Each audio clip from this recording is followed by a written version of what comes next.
Thank you, everyone, for your patience. I think we're ready to go again.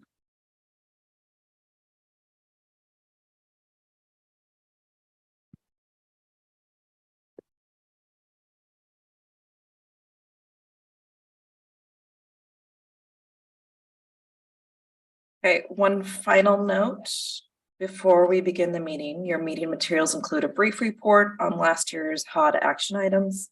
This is a new inclusion in your materials this year, and we hope you find it helpful. No one will be speaking on that item. It is a written report only. So let's begin. I will now call the meeting to order. The first action item today is adoption of the final meeting agenda. But if there are no objections, I'd like to instead begin with our preliminary reports and presentations that will give some extra time to resolve any technical issues and for delegates to log into the voting website. If any delegates have not yet logged into the site, please do so now. Hearing no objections, I will proceed with my report as your 2023 OSB president. Thank you again for attending the 2023 House of Delegates meeting. Your engagement with this body establishes you as a leader within this profession, and I am grateful. It has been a highlight of my career and a true honor to lead this bar for the past year. I could not have done it without the support of leaders like you.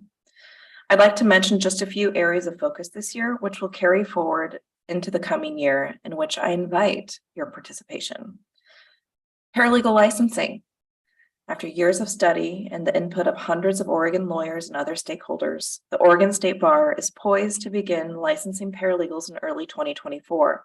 These new OSB members will provide discrete services in landlord, tenant, and family law, two areas of extremely high unmet need.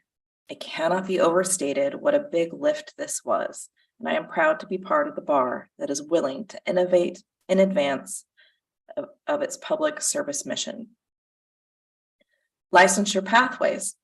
Another initiative this year is the possible addition of 2 new pathways to become licensed to practice law in Oregon, in addition to the traditional bar exam. This year, a committee established at the direction of the Oregon Supreme Court, the Licensure Pathways Development Committee, has developed 2 methods to provide rigorous examination for competency while centering equity in the admissions process. Applicants who take the Supervised Practice Portfolio Examination, or SPPE, would complete a postgraduate paid apprenticeship comprising a set of number of hours of legal work under a supervising attorney.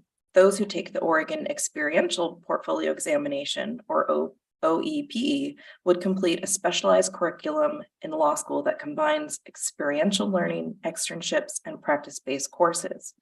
Both examinations would then require the applicants to submit work product portfolios to the BBX, the Board of Bar Examiners, for review, which determine whether the applicant will be admitted to the bar. The Supreme Court recently provided comments on the proposed rules and structure for the supervised practice pathway, and the committee is working to address those comments. Thereafter, the committee will begin developing rules and structure for the law school-based program and will present both proposals to the court in the new year. Again, the Oregon State Bar has been nationally recognized for its willingness to break new ground in its mission to serve justice and the public interest, the foundational words of our mission. Thank you to all who provided the input and hours to advance this work. Indigent defense. Third, I know everyone here today is aware of the ongoing challenge with our system for providing public defense services to indigent criminal defendants. During the 2023 legislative session, the OSB provided testimony in support of public defense services budget. We have also been an observer on the provided support to the 3-branch work group charged with crafting a solution to the crisis. Beginning in January, the new Oregon Public Defense Commission will administer public defense services for Oregon. Applications to serve on this commission were due at the beginning of the month, and the process is ongoing. We will continue to monitor progress and provide input as needed. And we offer our support and gratitude to those working to shore up this vitally important system. Lawyer well-being. Finally, I'd like to share background on what we all know to be a crisis of well-being in our profession. Study after study in the past 5 years point to an alarming rates of depression, anxiety, chronic stress, substance abuse, and tragically suicide among our lawyers in numbers that far outpace the general population.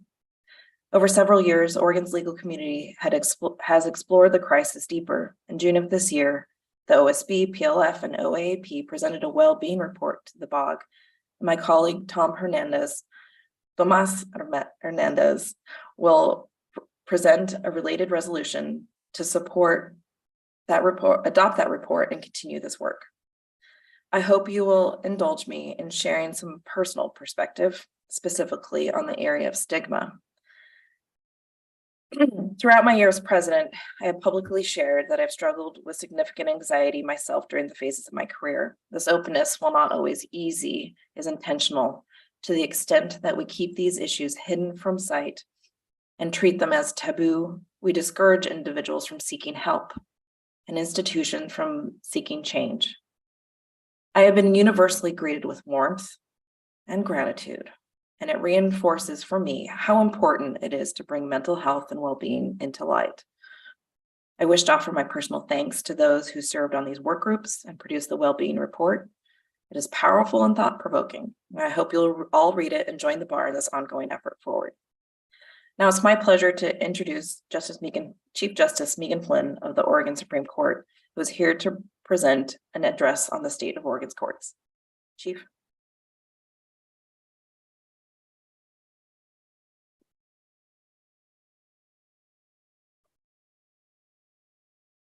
Thanks to the Board of Governors for inviting me to be here today, and thanks to all of you for your service and for being my captive audience as I talk to you about the work of our courts. Because many of our projects and achievements have been in progress for some time, and because the bar has played such a critical role in those projects, some of these themes I want to cover today will sound familiar. That's partly because the challenges we face require a long-term commitment to change. And it's also partly because this is an especially interesting time. And so I'm going to repeat some things that you may have heard and hopefully give you some new information. We're wrapping up our strategic campaign, the plan that's guided our work for the past 4 years. And we're embarking on a new campaign that we're calling the Justice Campaign to frame and prioritize our work for the next 4 years. I'm going to talk about both of those primarily today. The mission of Oregon's judicial branch is to provide fair and accessible justice services that protect the rights of individuals, preserve community welfare, and inspire public trust and confidence. We keep that mission in the fore in all that we do, and we strive to ensure that all procedural actions that we take employ an equity lens or framework. But those efforts alone are not enough. It's essential that we take a systemic and intentional approach to advance that mission. To do so, we've been working to finish out the initiatives that we adopted as part of our strategic campaign, which we started in January of 2020.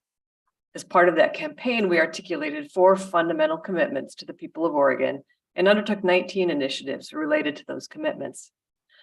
The strategic campaign allowed us to focus on efforts that we identified as most critical to advance our mission, while also providing flexibility should it be necessary to respond to emerging issues. And it turned out we needed that flexibility because immediately after launching in January 2020, we got to March of 2020 and the COVID pandemic. Looking back, I can see that the work that was done to set priorities for that strategic campaign going into 2020 gave us the focus and flexibility to keep our courts open, to continue safe justice services, while also fulfilling or making significant progress on all of the commitments that we had identified as priorities.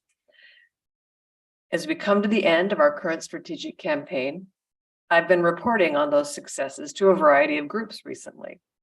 So like I said, some of my remarks might sound familiar to some of you, but this update on our work bears repeating because I know that the strength of our justice system matters to everyone in this room. So before I tell you about the plan for our new justice campaign, where we're going, I'll first describe where we've gotten. And the caveat, as I describe our 4 commitments, is that they are spot on to capturing the fundamental and enduring commitments of the judicial branch, but they're wordy. So in months to come, expect to see slightly streamed down version of the same commitments. Our first commitment, we will join with community partners to improve services and outcomes for people who are underserved, vulnerable, or marginalized. And we will develop effective, supportive, and creative solutions to respond to their legal needs. Initiatives tied to this goal addressed mental and behavioral health, fines and fees, conservatorships, improvement of juvenile delinquency programs, and support for specialty and problem-solving courts. For this commitment, here are just a few of the things we started and accomplished. We established the Commitment to Change work group to explore improvements to Oregon civil commitment laws and practices, and a strong behavioral health advisory committee and dashboard to promote a data-driven approach to addressing challenges of aid and assist, and to better serve those with mental health issues who come before the court. We increased the effectiveness and reach of treatment courts through additional funding, development of new programs, trainings, and improved supports to ensure they are running according to best practices. We worked with the legislature to reduce fines and fees and eliminate the burden of losing one's driver's license based on outstanding fines. Following former Governor Brown's expungement of 40,000 marijuana-related convictions, we rescinded the related fines and fees from all of those cases, and we're continuing to look at ways to ensure that fines and fees promote rather than hinder justice. We completed an assessment of conservatorship audit practices, identified gaps, and planned and launched a pilot project that we are now extending statewide to improve court oversight of conservatorships. We created a juvenile delinquency improvement program advisory committee and made progress on data gathering and analysis to support program improvements. And we bolstered our support for problem-solving courts, such as veteran, family, and mental health treatment courts. Our second commitment, we will improve access to justice by eliminating barriers, continuing to simplify and streamline our processes and forms, enhancing service options, leveraging technology, improving interpreter services, and advocating for resources to keep courts open, safe, and secure. Again, we accomplished or made substantial progress across a range of goals in this area.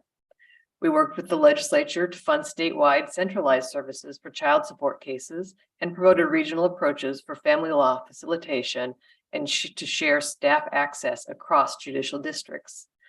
We've been collaborating with the Oregon State Bar and Legal Aid to build and launch a new, more interactive online self-help resource, Oregon Law Help.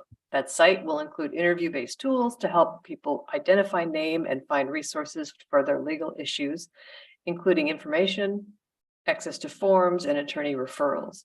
That project will be coming to a computer near you very soon.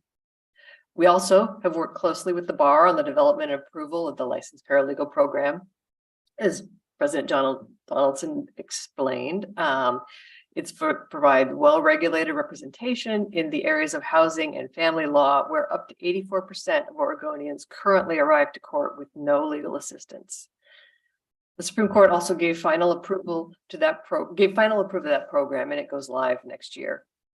Supreme Court also approved in concept the development of alternative pathways beyond the bar exam, including the supervised practice portfolio examination. And a final vote on the rules for that program is scheduled for our November public meeting. As part of our effort to further leverage technology, we implemented a pretrial case management system, added text messaging for hearing reminders, upgraded our file and serve interactive software, and launched our electronic central violations bureau, which allows folks to pay fines without traveling to the courthouse. We also added a wide range of data tracking dashboards to make it easier for decision makers to access timely information and put it to use. And we implemented Oregon's legislative effort to improve pretrial release, Senate Bill 48 from 2021, by shifting from a standard bail schedule to risk-based release decisions prior to arraignment. OJD also implemented a pretrial case management system, added a statewide pretrial release coordinator, and hired release assistance officers across the state.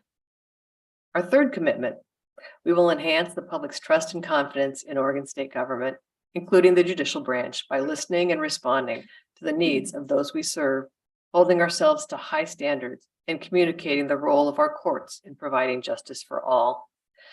In this area, we developed a range of community outreach tools and activities for court staff aimed at communicating and promoting equity, diversity, and inclusion to better serve the full range of Oregonians who access the courts.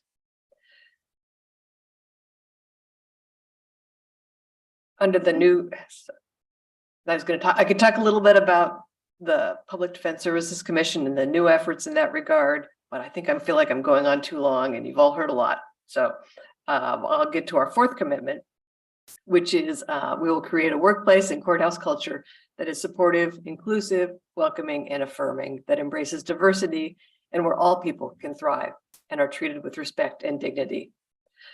One of our major steps forward was the adoption of an equity framework. The framework provides tools to help staff and judges apply an equity lens to their work.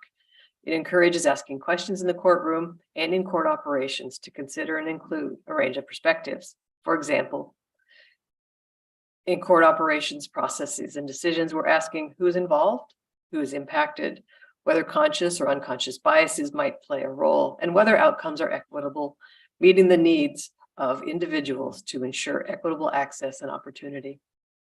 We need to do more than move people through our system. It takes time to really listen to the individuals who come before our courts, consider their individual circumstances, and help them really grapple with their problems and make change. If you see things taking longer at the counter or in our courtrooms, it may be because of the renewed focus we have on procedural fairness. In addition to the equity framework, we've also added staff support, piloted and launched a customer service training program that incorporates considerations of equity. We've conducted initial courthouse surveys related to equity and fairness based on national best practices, and we've undertaken a wide range of activities at both the court level and at the Central Office of State Court Administrator. Along with State Court Administrator Nancy Kozai, I've been working on getting around to every court to meet with circuit court staff, judges, county officials, and stakeholders. So far, I've had the opportunity to enjoy visits to Tillamook, Clatsop, Umatilla, Morrow, Union, Wallowa, Yamhill, Deschutes, and Lake counties. These visits are giving me an invaluable understanding of the unique challenges being faced throughout the state and the exciting work being done in our courts. Visits also serve as a perfect backdrop to our renewed focus on the future, which is at the end of September, I convened a summit for a new strategic planning effort, which I'm calling the Justice Campaign. Our goal is to refine and carry forward our fundamental commitments, wordsmith a little bit, and prioritize new initiatives to continue advancing that work. In preparation, we conducted a survey of staff and judges across OJD and drew on the results of our recent Access and Fairness survey of court users. At the summit itself, I invited judges and staff from throughout the Oregon Judicial Department to offer their insights and expertise and to help us frame our priorities for the next 4 years. We also benefited from help from the experts at the National Center for State Courts to help with our planning process. Though we're still working on our campaign, with our campaign steering committee to refine and prioritize the projects that we can realistically tackle in the next 4 years. Some of the top improvement opportunities that have emerged include funding a base level of security for every courthouse, improving our forms, specifically with respect to more translation and consistent plain language, improving the juror experience and pursuing changes that will promote more representative jury pools, improving the user experience with our website, evaluating our use of remote hearings to make sure that when and how we're using technology best meets the needs of access of case participants and promotes access to justice. Pursuing civil justice improvements and continuing to advocate for and develop courthouse facilities that are safe, welcoming, and productive environments to provide access to justice.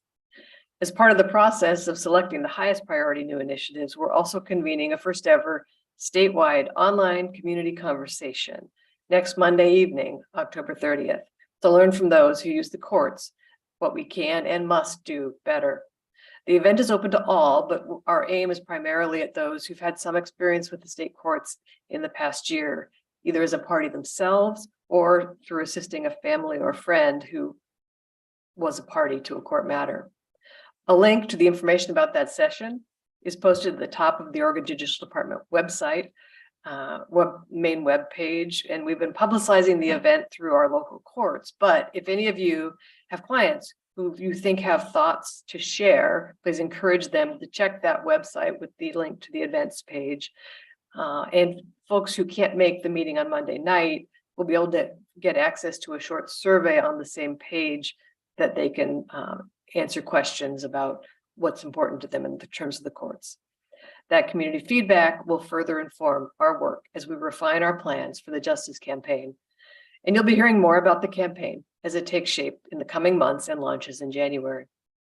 By rededicating ourselves to the commitments we've made, setting out the new initiatives that we will undertake to put those commitments into action, and working collaboratively with our many partners, including all of you, we'll be well positioned to address critical challenges, increase public trust and confidence in the courts, and improve justice services for all.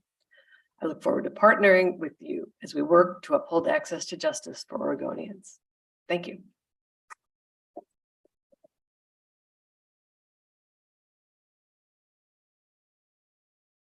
Thank you, Justice Flynn, for taking the time to address the House of Delegates today. Our next agenda item is the report of the Board of Governors Budget and Finance Committee and notice of the 2024 annual fees. For that, let's welcome Chris Cobble, Committee Chair and Board Member from Region 6.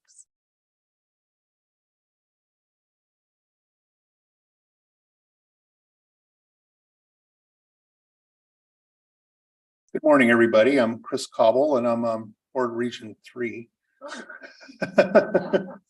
It's Southern Oregon, and I'm the chair of the Board and Governor's Budget Finance Committee. It's been a lot of fun to be on this committee. Been very interesting and understanding kind of the macro and micro issues that the bar is dealing with in relation to its future and its financial future. I'm going to speak today about this year's financial results through August 31st, 2023, and the year-end projected financials for 2023.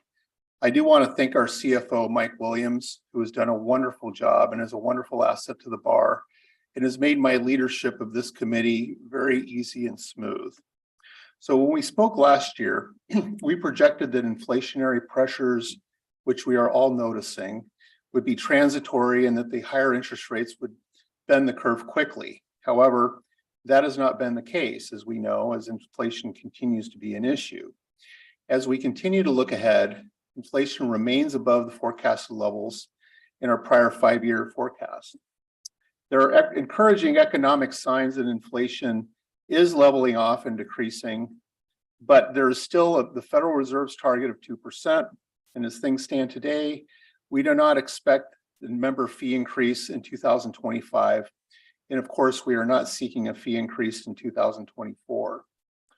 Revenue from general membership fees in 2023 is forecasted to end the year slightly ahead of budget, with a surplus forecast of approximately $34,000. This was a result of fewer members seeking a fee discount and a slightly higher active member count than planned. As you may remember, historically, membership fees have made up 2/3 of the bar's total revenue. This revenue change to comedy admissions has made a positive impact on the membership of the bar. As a lot of you are noticing and probably are recognizing, is that we're starting to deal with a lawyer shortage. And as more baby boomers retire and as fewer people enter the practice, which is what we're dealing with right now, the bar is going to have to deal with those demographic realities as we move forward and how we run our finances. And so we are really trying to deal with this issue proactively and trying to make sure that the bar will be able to maintain health financially as we deal with those pressures. Some of those ways that we're looking at doing that is by essentially making it so that we can maintain a higher member level through comedy, but also ensure that we have processes and abilities to practice law in Oregon so that we can keep our membership strong.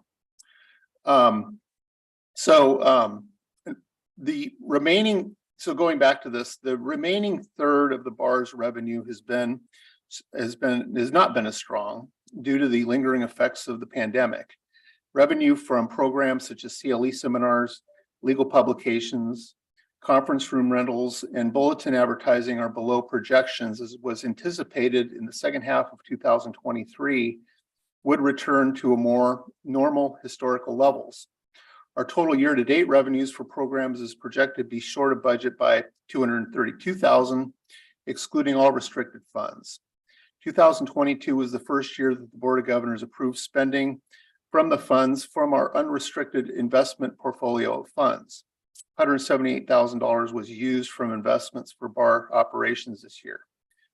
One thing that we have done, at least in the last few years, is create a separate subcommittee called the Investment Committee, which is doing a lot to monitor our investments that the bar manages to help make sure that we can level out the playing field and deal with issues when we do have budget shortfalls and things like that. And I can tell you that we've been very focused on ensuring that investments are done carefully and that we are properly creating a system where the bar will maintain long-term financial health. So the good news is that the expense side of the bar operations has been below budget, which is more than that offset by a revenue shortfall. Salaries and benefits will end the year below plan by $48,000 due to benefits coming in lower than budget and the length of time it has taken to fill open positions in this very competitive job market. Program expenses are expected to end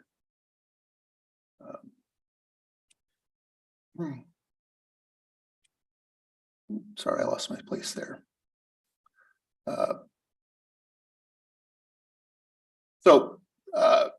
Are projected to end fine. As we mentioned last year's HOUD meeting, higher inflation and relatively flat membership growth leads to less desirable financial situations for the future of the bar.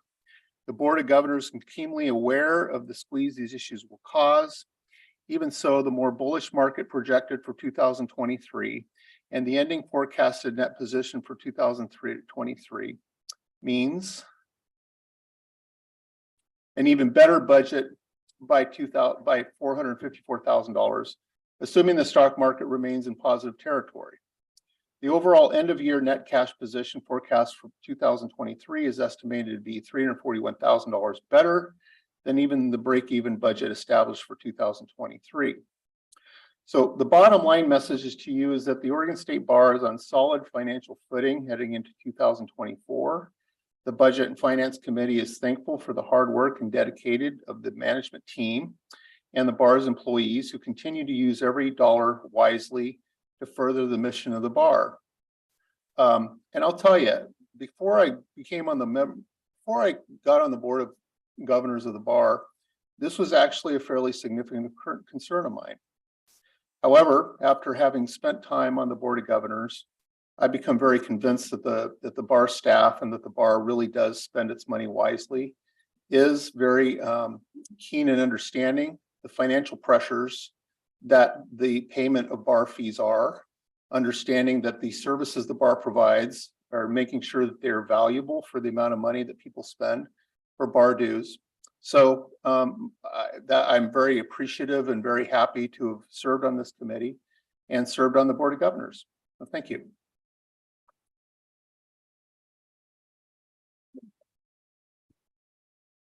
Thank you, Chris. That concludes our reports for the day. So now I'll explain how our discussions will proceed here in the room and in the Zoom webinar and how we will use our voting platform. Staff will make the resolution sponsors who are participating on Zoom panelists so you can see and hear them. At the same time, we will bring on screen our green light, yellow light, red light timers. Sponsors of each resolution will have 5 minutes to present them. We'll count down like we always have. Green, you're good to go. Yellow, wrap it up. Red, stop. We will be reasonable if you need to finish your sentence, but please be respectful of the time limits. If you go over your time, your mic will be muted. At the conclusion of each presentation, the sponsor or one of the sponsors, if there are more than one, will move the adoption of the resolution. I will then turn to you asking for a second. Any delegate wishing to second the motion should raise their hand as we discussed at the beginning of the meeting. I will choose one delegate, if any, by name and announce that they have seconded the motion. Once the resolution has been moved and seconded, we can begin debate. All remarks should be directed to the chair. That's me. To speak on a resolution, you will need to reserve a spot using your online voting platform. I will ask for everyone, those in person and online, who wish to speak on a resolution to reserve a speaking spot in the voting platform. Select a category for your position and then indicate whether you are in person or remote. A virtual line will be made for pro, con, or motion/questions speakers, and you will be called in the order that your submissions were received. If I call your name and you are on Zoom, staff will allow you to unmute your microphone and enable your video camera. You will see your Zoom screen momentarily disconnect and reconnect when the staff enable your participation. This transition can take a few moments. Please be patient. If you're present in the room today, please be prepared to stand at the microphone in the room when your name is called. Please state for the record your name, the HOD region you represent, or the basis of your ex officio status. This is important anytime that you speak today. Our proceedings are being stenographically recorded, as well as audio and video recorded. Our reporter today is Shalene Iverson, courtesy of the Oregon Court Reporters Association. We can't offer a round of applause, but please accept my thanks on behalf of the House of Delegates and the entire bar membership. Speakers from the floor have 3 minutes each. Keep an eye on the timer. After you have spoken, the staff will remove your name from the queue and I will choose the next person to speak. We will proceed to recognize speakers from the pro, con, and other queues in the same order until all speakers have been recognized or there has been a successful motion to end debate. Proceedings today will follow the HOD rules and parliamentary procedure according to Robert's Rules of Order. On the voting site under the resource tab, if you select overview of procedure for House of Delegates meeting, you will see written information on the parliamentary procedures. Scroll down the page, you will find a chart showing the respective priority of common motions. If you want to make a motion, be aware where it is on that chart. To tell you more about that, please welcome our parliamentarian for today, Lori Brocker, who will share some tips and is also here to help with any procedural rulings today. Please also turn to the HOD 2023 voting platform now. Thanks, Leanne. There are a couple of items and reminders I'd like to highlight. When a main motion is under consideration, secondary motions may arise. When a secondary motion is placed before the HOD, it becomes the immediately pending question. That main motion remains pending until the secondary motion is addressed. Delegates wanting to make a motion during debate, such as a motion to amend, motion to table, or a motion to end debate, must line up virtually as a motions and questions speaker, be recognized by the chair, and then present the motion. For motions to close debate, which many of you may remember used to be called a question or a previous question, if that motion to close debate is seconded and there appears to be no objection, we will proceed to vote on the main motion. If there appears to be an objection, we'll vote on that motion to close debate. It does take 2/3 to pass a motion to close debate. I look forward to helping with any questions today. Thanks very much. Thank you, Lori, for your pro bono service to the House of Delegates. Along with resources for delegates, this is also the platform where you can view resolutions, where we'll post amendments, and where you'll vote. I'll review those procedures now. If you're not already on the resolutions page, please click the word resolutions on the banner at the top of your screen. On the left side of your screen, you'll see tabs for all of the resolutions on our agenda. You can see the text of any resolution by clicking on it. If there is a motion to amend, the amendment text will be shown on this page too.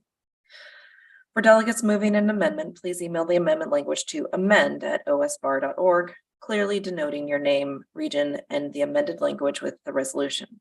That's amend@osbar.org. Council will review the amendment to make sure it's in order before passing it to staff to present in the voting system. Once the motion to amend receives a second, staff will update the voting platform to show the amended language and start debate on the amendment. We will need to pause debate briefly for this process. You will then need to hit refresh button to see the new text, but don't worry, I will remind you. All amendments except those that involve the addition or deletion of a single word must be emailed to amend@osbar.org to ensure that we accurately capture the text of the amendment.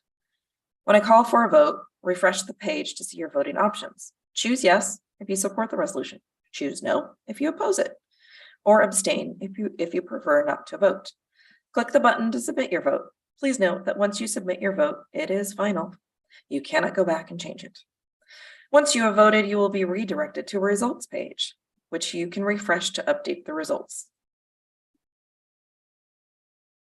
The name of the delegates will be displayed in separate columns, indicating how each delegate voted, and a pie chart will show the percentages of yes and no votes. When voting is complete, I will announce the results and move to the next resolution.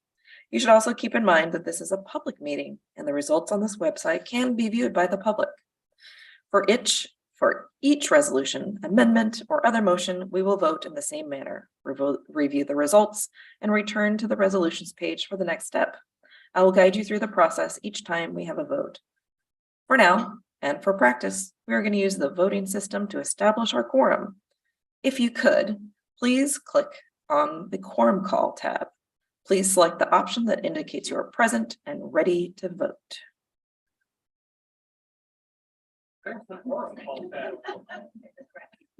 Hit refresh, and it should come up. The room is recognizing the refresh works. Oh, no. Really slow.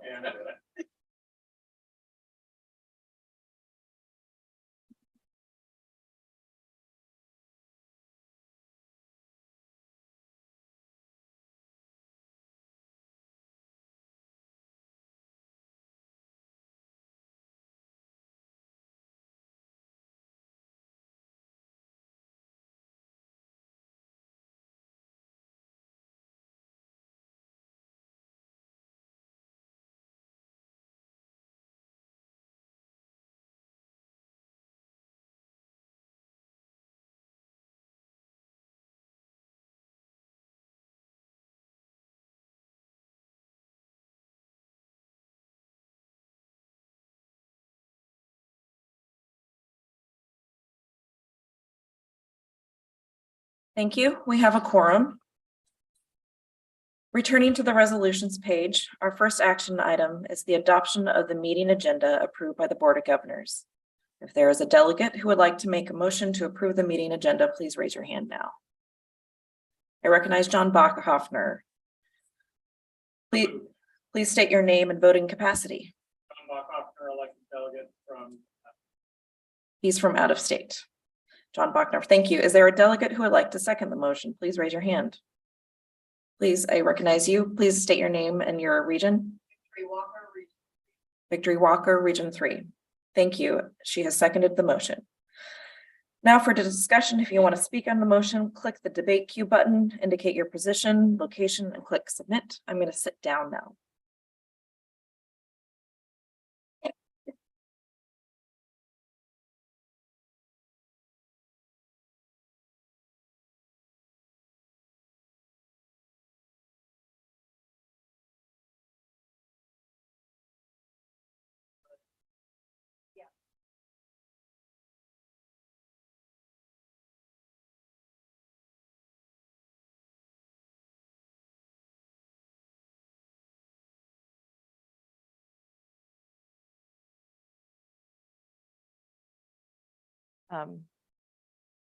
Can you hear me in the room with this lapel mic?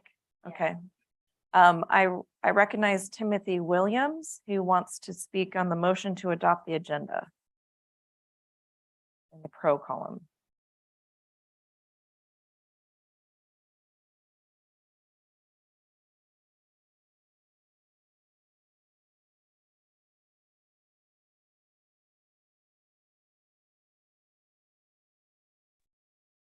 Hey, everybody. Nice to see you. I do not Hold want on, to Tim, speak. we can't hear you just yet. All right. Let me know when you can. Looks like he's unmuted, but we can't hear him. Can you hear me? I don't want to speak. He doesn't want to speak. Okay, There you thank go. you. The next person who wishes to speak on the adoption of the agenda is Vanessa Nordyke. Oh. Okay.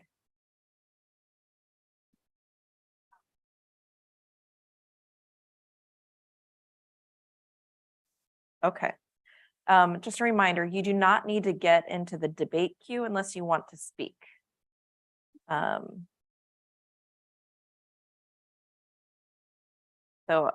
Amanda, you're after Vanessa, so I understand you don't want to speak. Okay. It's okay. I'm waiting for Vanessa. Okay, Vanessa also withdraws her request to speak. Caleb Berthelsen, I recognize you wishing to speak about the agenda. They pulled off too. Okay, yeah. Thank you. All right. John Condi. I don't know. Okay. He's also all right.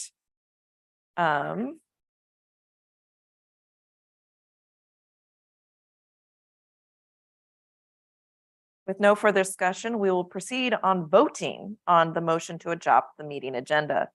Please return to the resolutions page of your House of Delegate voting dashboard, hit the refresh button, and click on vote on issue. Then indicate your vote yes if you support the adoption of the HOD agenda, no if you oppose it, and abstain if you prefer not to vote. You have 2 minutes to vote.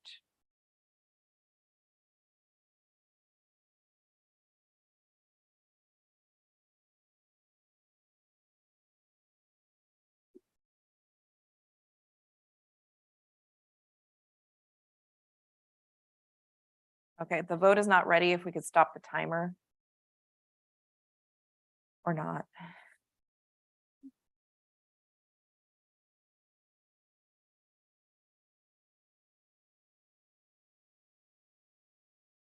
Okay, we're waiting for staff to ready the vote. Thank you for your patience.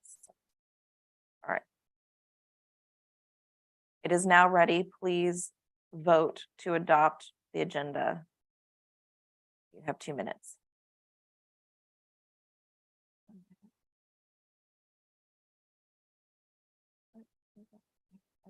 It's right here.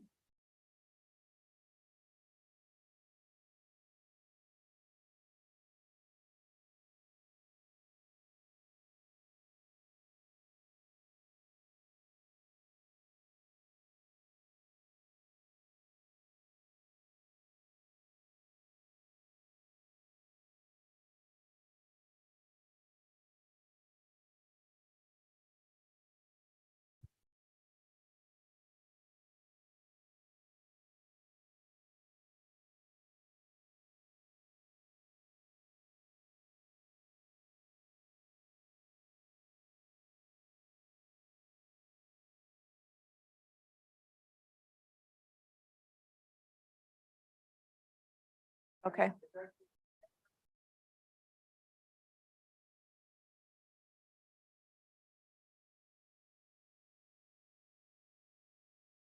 If we could stop the timer.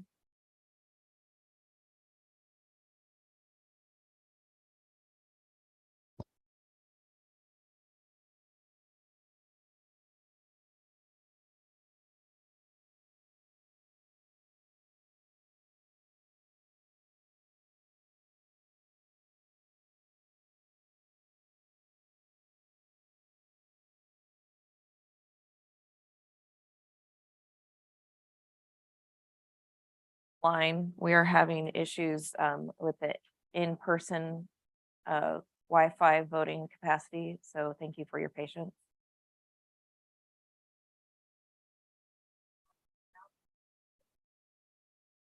Yeah, I think they're gonna reset. Okay. The voting because it got logged out. So it cut off the vote before everybody. could vote, so.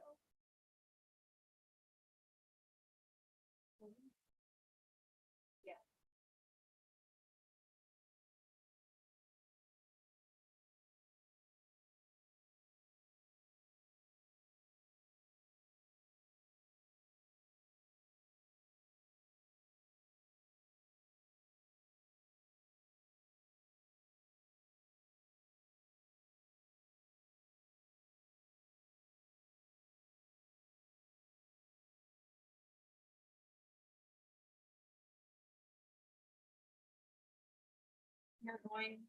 We are going to take a break for 5 minutes while we resolve the technical issues. There's food.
Well, I.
our way to our seats. We're ready to proceed. If we could please make our way to our seats, we're ready to proceed again. Couple of minutes to read the vote.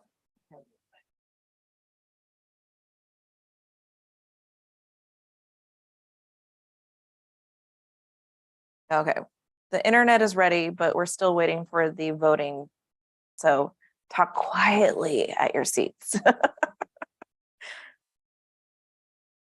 Or not.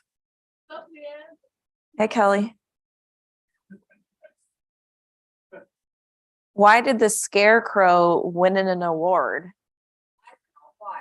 Because he was outstanding in his field. That's a dad joke. Yeah, I got it from my husband. But a person who tells a dad joke and it's not a dad, it's a faux pas.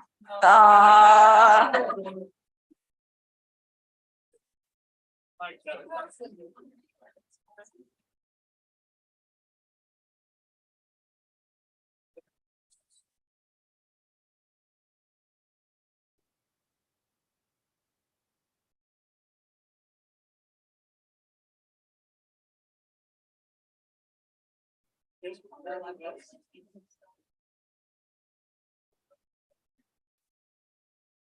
It's not ready to vote yet. I'm waiting for word from our tech folks, and Helen will let me know when we're ready to vote again, because we're gonna redo the vote to adopt the agenda. Mr. Chang.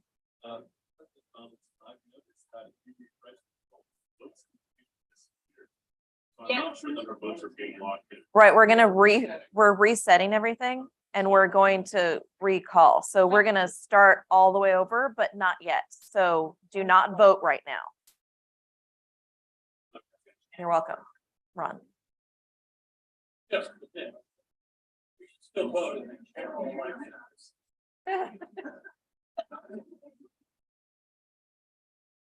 There was somebody.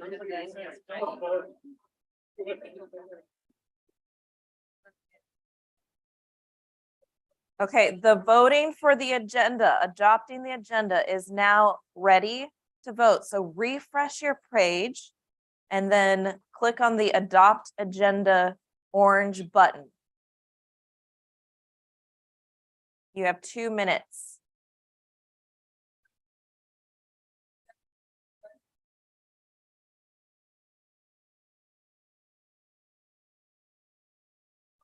Start the timer, thank you.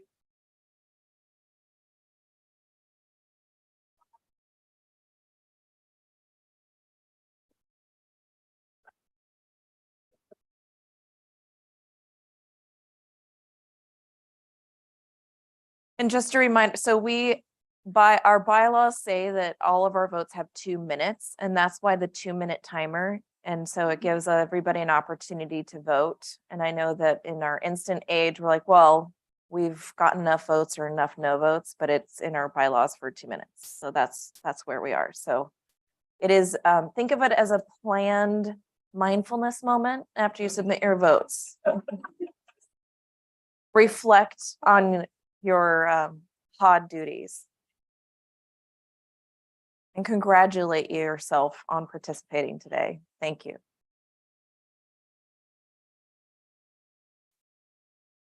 We have 1 minute.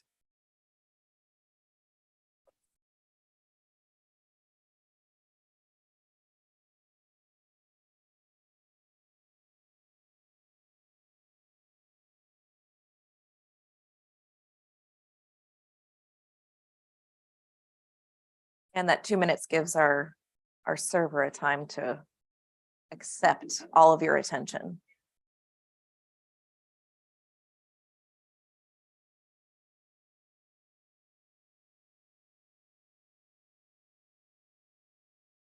Voting will close in 30 seconds.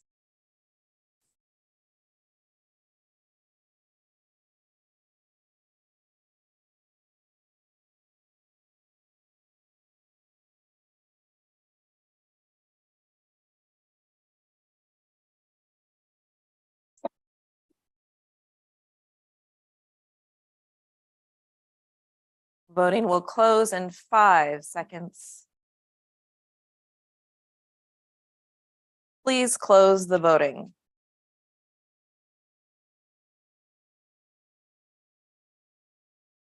We will now tally the votes. Voting is closed.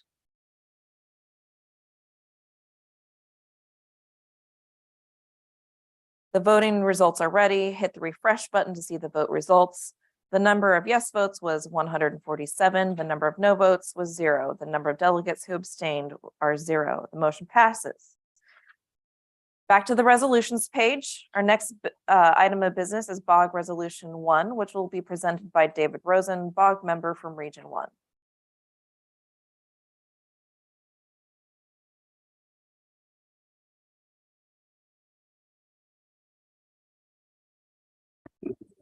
Well, this is timely. Madam President, delegates of the House, good morning. My name is David Rosen. I'm the BOG Governor member for Region 1, and I have the pleasure of carrying BOG Resolution 1 to amend the House of Delegates Rules of Procedure. By way of history, the House of Delegates was created in 1996 to replace town hall meetings. The HOD allows members to continue to discuss and voice their opinion on matters of importance to the bar. Prior to COVID, we've always held these meetings in person, and the rules for these meetings have always envisioned that delegates would be in person. Then came 2020, and this meeting, like everything else, was forced to pivot. In November 2020, the bar hosted for the first time a House of Delegates meeting remotely. Delegates participated and debated matters via video conferencing and voted electronically. As the pandemic continued in 2021, the bar again hosted the HOD meeting virtually, and refined technology used for allowing debate, discussion, and voting on resolutions online. In 2022, many delegates expressed an interest in continuing to allow participation via video conferencing, while others expressed an interest to return to the camaraderie and connection that an in-person meeting afforded. This led to a 2022 HOD meeting in a hybrid format, which allowed delegates to participate either in person or remotely. And we continue to refine the technology used in the meeting. The 2022 HOD meeting also showed that there were technical challenges and limitations with hybrid meetings, and we obviously continue to encounter those today, but that is not to be unexpected. These are issues that we are working through and forward. So this past year, the Board of Governors discussed the 22 hybrid format, lessons learned, and whether the 23 HOD meeting should revert to being in person only. The board noted that overwhelmingly delegates and members favored the flexibility that a hybrid option provides, importantly allowing for delegates to appear in the way that works best for them. We've also seen a significantly greater participation at meetings that were held with a remote option. However, with that, we have also increased complexity involved with running a HOD meeting in hybrid format. And that brings us to today. So as the HOD rules of procedures did not envision conducting business through remote and electronic means, we now seek to amend the rules of procedure for the HOD to allow for a hybrid meeting format. Our experience over the last few years has demonstrated the need for revisions to the rules to better serve this new hybrid meeting environment. The proposed amendment in BOG Resolution 1 address remote appearances, debate, electronic voting, and amendments. They're intended to promote a smooth and efficient meeting, allow for robust and transparent and fair participation by all colleagues, and enable the president to maintain decorum of the HOD meeting. The Board of Governors recommends that the House of Delegates adopt proposed amendments to the HOD Rules of Procedure and vote yes to Resolution 1. Madam President, I hereby move for the adoption of BOG Resolution 1 to amend the House of Delegates Rules of Procedure. Thank you, Mr. Rosen. Do I have a second for this motion?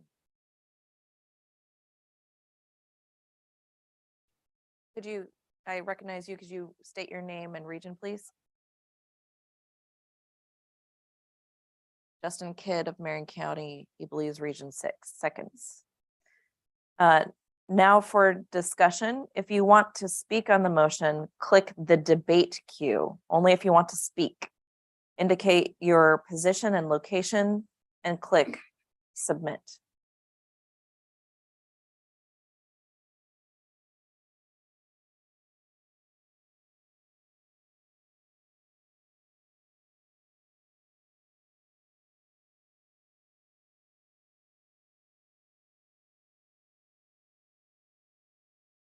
Seeing no further discussion, we will proceed on to the vote of BOG resolution number 1.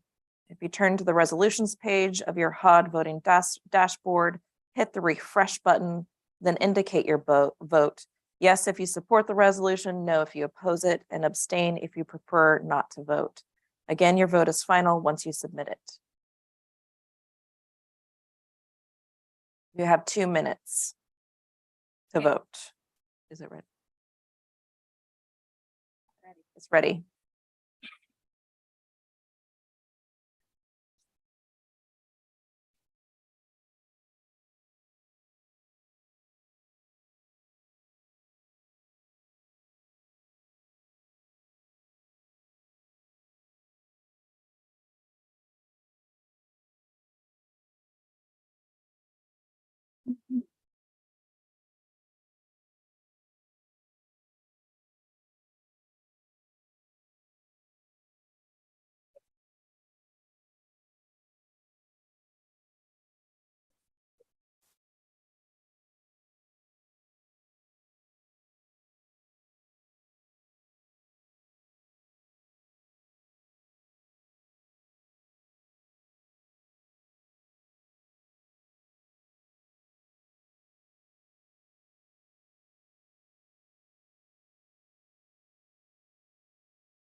Have 30 seconds left to vote.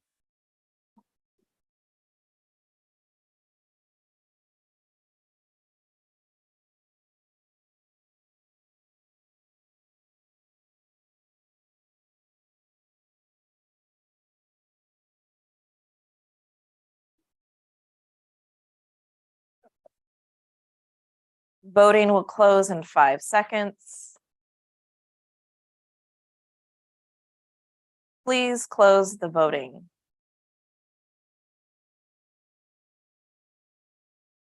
We will now tally the votes.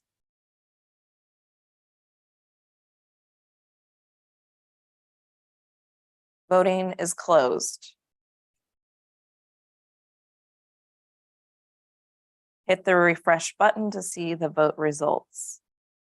The number of yes votes was 158. The number of no votes was 0 with 1 abstention. The motion passes. Moving on to BOG resolution number 2, please welcome Ankur Doshi, OSB General Counsel. Thank you. Madam President, delegates of the House, my name is Ankur Doshi and I'm General Counsel for the Bar. I have the pleasure of introducing Board of Governors Resolution number 2, amending Oregon Rule of Professional Conduct 1.2D. Rule 1.2C of the Rules of Professional Conduct prohibits attorneys from engaging or assisting a client in engaging in conduct that the lawyer knows is illegal or fraudulent.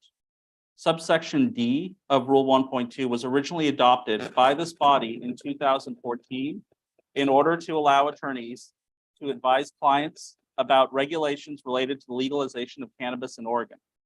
In 2022, the Oregon State Bar Cannabis and Psychedelics section requested an amendment to the rule in relation to Oregon's decision to allow regulation of psilocybin. Psilocybin, like cannabis, remains an illegal substance at the federal level.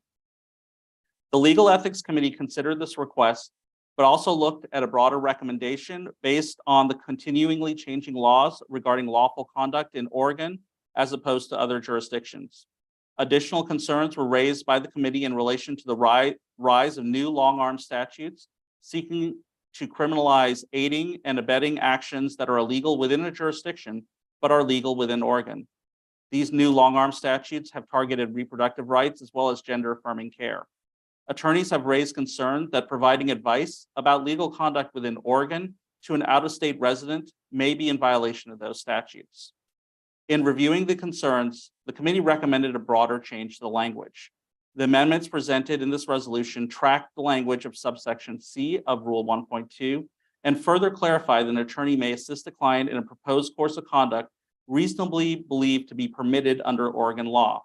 This provision captures any future changes to Oregon law, which may conflict with federal law or the laws of another jurisdiction. The committee, the Legal Ethics Committee, as well as the Board of Governors, recommends the approval of this position to the rules of professional conduct. Thank you, Madam President. Board Member Tomas Hernandez will seek to move this resolution to the floor. I recognize Tomas Hernandez. Thank you, Madam President. I'm Tomas Hernandez. I represent Region 6 on the Board of Governors, and I hereby move for adoption of BOC Resolution number 2. Tomas Hernandez has moved. Ron Chang has seconded. Please state your name and your region. All right. Ron Chang has provided a second to the motion. Now for discussion. If you would like to speak on the motion, please click the button for the debate queue. Indicate your position, location, and click submit. It will be live momentarily to debate.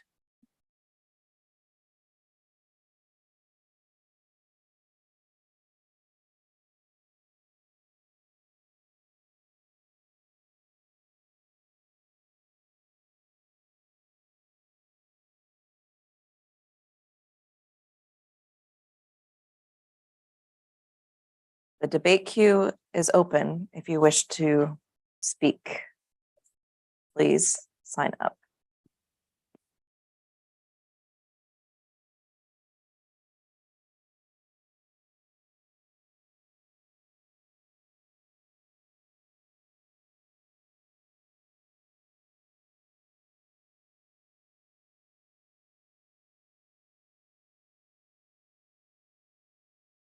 Okay, seeing that there are no members of the HOD that wish to debate, we will now end discussion and proceed on the vote on BOG resolution number 2.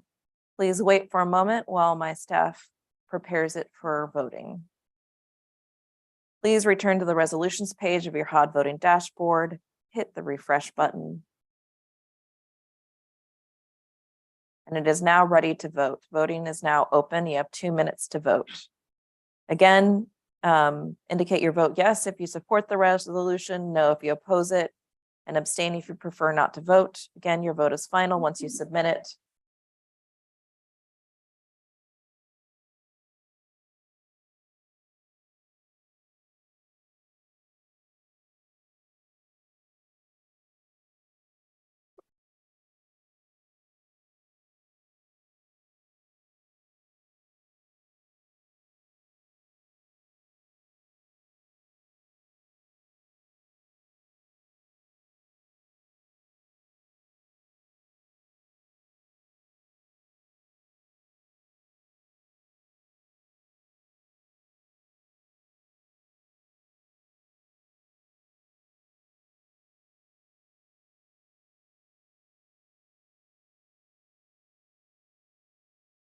Musical chairs.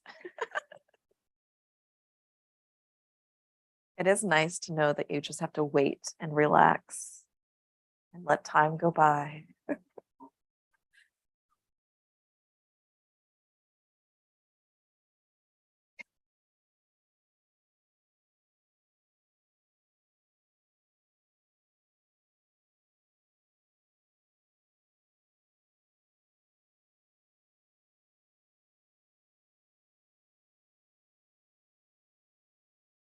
You have 25 seconds until voting's closed.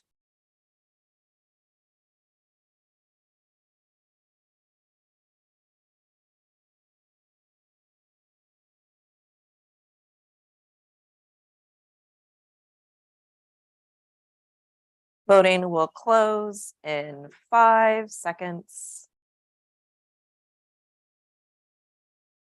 Voting, please close the voting, and we will wait while staff close the votes and tally the votes.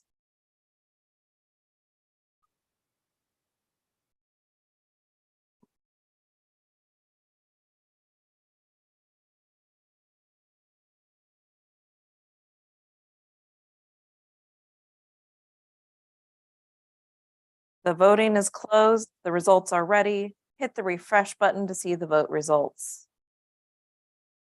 The number of yes votes was 150. The number of no votes was 3, with 6 abstentions. The motion passes. Up next is BOG Resolution number 3, which will be presented by Stephanie Engelsman, BOG member from Region 5.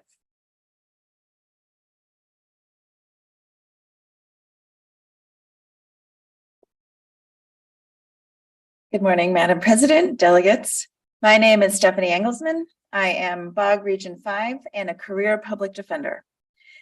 I have the pleasure today of carrying BOG Resolution number 3, seeking to amend Oregon Rules of Professional Conduct 1.8 sub E.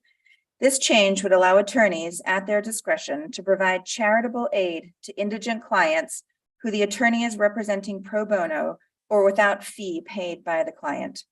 Currently, the Oregon Rules of Professional Conduct prohibit an attorney from providing financial assistance except in 2 circumstances: to advance court costs and litigation expenses, and to pay court costs and the expenses of litigation for indigent clients. Rule 1.8E prohibits any other type of financial assistance to clients, regardless of whether the client is homeless, has not had anything to eat in 2 days, cannot afford bus fare to attend their court proceedings. In 2020, the ABA adopted a narrow exception to the general limitations of providing financial assistance to indigent clients. At the request of multiple legal aid organizations and the Standing Committee on Legal Aid and Indigent Defense, the ABA adopted Model Rule 1.8 sub E sub 3, which allows legal practitioners to provide modest financial assistance at their discretion to indigent clients that they represent without charge to the client or pro bono. In 2022, the Legal Ethics Committee received a request from Oregon legal aid lawyers to adopt the ABA model rule changes. Initially, the request focused on allowing practitioners to provide some limited financial assistance for humanitarian reasons. However, legal aid programs have also requested this rule because of the increased availability of wraparound services to help those in need. This model allows for an organization to provide legal assistance, rental assistance, and other services through one system. It also allows for coordinated effort to resolve a client's legal issues, as several aid organizations have noted that the offering of rental assistance can usually resolve eviction cases. The current structure of Rule 1.8E prohibits legal aid organizations from providing these coordinated services, even at the request of organizations offering to fund rental assistance programs for legal aid organizations. The result is that effective services for those in need are stymied by requiring multiple organizations to provide legal aid and financial assistance. The House of Delegates considered this amendment in 2022 and sent it back to Legal Ethics Committee with several questions about the operation of this rule. The committee's responses to those questions are contained in the background statement on the HOD agenda, and I won't repeat them here. However, I do want to speak to the question that generated the most debate at last year's meeting. Why not include a definition of modest and prohibit cash gifts? The committee considered this issue carefully and had robust discussion about it. In considering this model rule, the ABA noted that attempting to define modest was problematic given the different economic areas throughout the nation. The same is true within Oregon, where modest will be different in various parts of the state. The HOD also discussed a cap for financial assistance. The Legal Ethics Committee was concerned that a cap would create a substantial burden on practitioners to record assistance and would prohibit many types of wraparound legal aid services. Similarly, prohibiting cash gifts would add an unnecessary administrative burden to what would be a simple, immediate need for something like bus fare. For these reasons, the committee recommends retaining the undefined term modest and issuing an opinion that uses the ABA clarification in comment 11, which says, quote, gifts permitted include modest contributions for food, rent, transportation, medicine, and similar basic necessities of life, end quote. The committee notes that the narrowness of this exception already limits the applicability of this rule to only a select few clients who are receiving services from an attorney without charge. Additionally, the committee noted that this is a voluntary rule. It does not obligate an attorney to provide financial assistance to any client, and attorneys may decline to provide financial assistance without violating this rule. Before I move, I will say that as a career public defender, I cannot tell you how many times I have sat across a table or on a bus bench with someone who has slept outside for days, has not eaten in days, and cannot think straight about the important topics that I need to talk to them about. Providing a bagel or bus service or a clean and dry sweater is basic human rights. On behalf of the Oregon State Bar's Board of Governors, I urge the House of Delegates to support BOG Resolution 3 to amend ORCP, 1.8E. And I hereby move for adoption of BOG Resolution 3 to amend Oregon Rule of Professional Conduct 1.8E. Thank you. Thank you, Ms. Englesman. And Danny Lang, could you please state your name and region for the record, has seconded? Danny Lang, ex officio delegate from Region 3, has seconded the motion. Now for discussion. If you want to speak on the motion, click the debate queue button, indicate your position and click submit. Please wait a moment while our staff readies the debate queue button. It is ready.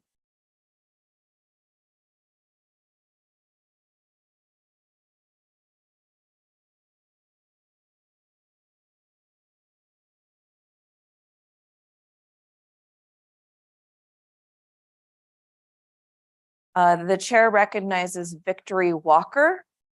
If staff could please, oh, it was Victory Walker here in person. Wonderful.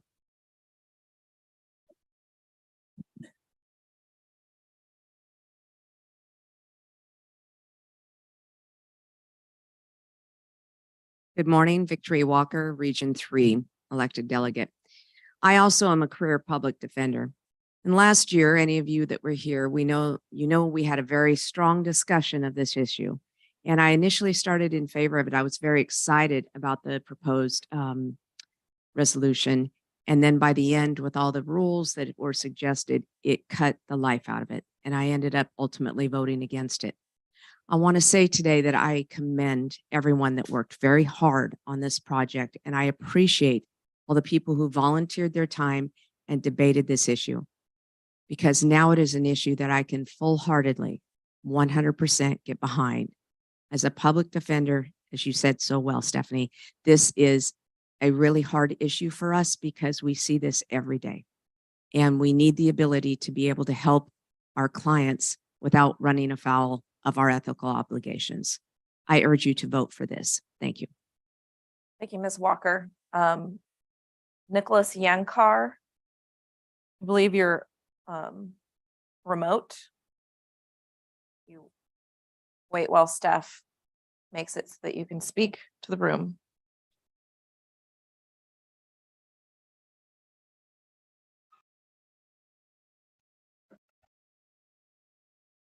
Can everybody hear me? To introduce yourself while we test to make sure your mic is working. Nicholas Yanchar, Region 5. It's not working yet.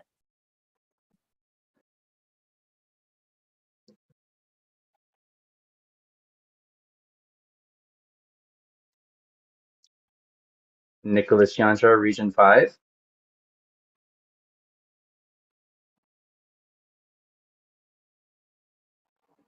We're working on it.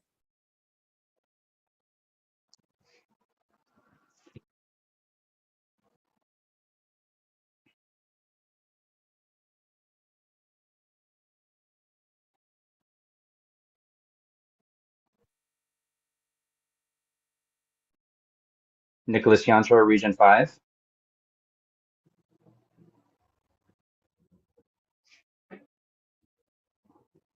Thank you for your patience.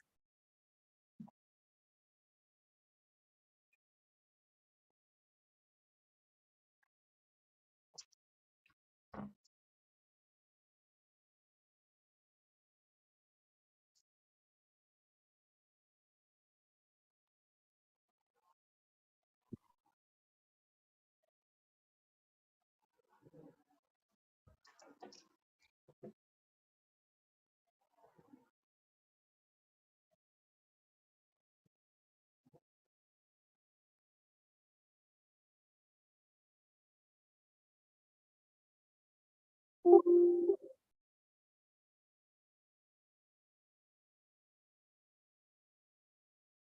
right, you want to introduce yourself? Nicholas Yanchar, Region 5. Okay, we can hear you now. Please proceed. Perfect. Thank you.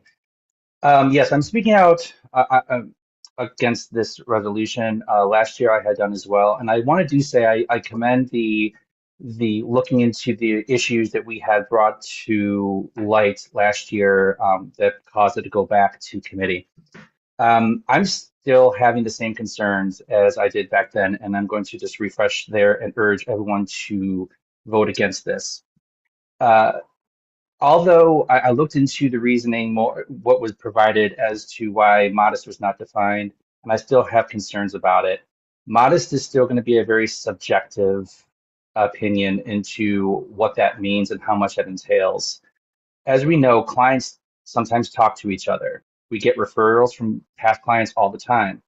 So an attorney helps one client and provides whatever modest means to that client. That information will be passed on. So there creates a little bit of an expectation then amongst the public that this is something that attorneys can provide. I can respect and understand that public defenders have a very unique work life, that they are involved with this all the time. But this rule is not just for them. This rule is for all attorneys. Public defenders are not the only ones taking on pro bono cases. A lot of us are taking pro bono cases on, or people with very limited means. This impacts all of us. There, being able to know where the money is going and how it's being used is also important. What is considered to be vital for living, and there's some definitions as to what that is within the proposed rule, it also leaves it open as to what that means for a particular person. That's a danger to me. That's a danger in terms of whether or not, if you're giving it directly to the client, if the client's going to use it inappropriately, use it for things that they find important, but not actually important to living. As somebody who used to be a property manager, I can tell you that I have definitely witnessed where people received funds for helping with rent and yet used the money for something else and still got evicted. So I will say that there is definitely problems with that. I do believe that a cap is important. I don't understand where the problematic part of that is, or the administrative aspect of saying this is the maximum amount. It provides a reason to say to a client who's coming from a referral saying, I cannot give you $5,000. I'm capped at X. And being able to provide that as a limitation to not only protect the attorney, but protect the public from thinking that attorneys are just going to be able to fund whatever they would like. So I move and ask for everyone's support in going against this resolution, as it has not been corrected that it needs to be from last year. Thank you. The chair recognizes Mark Johnson Roberts in person.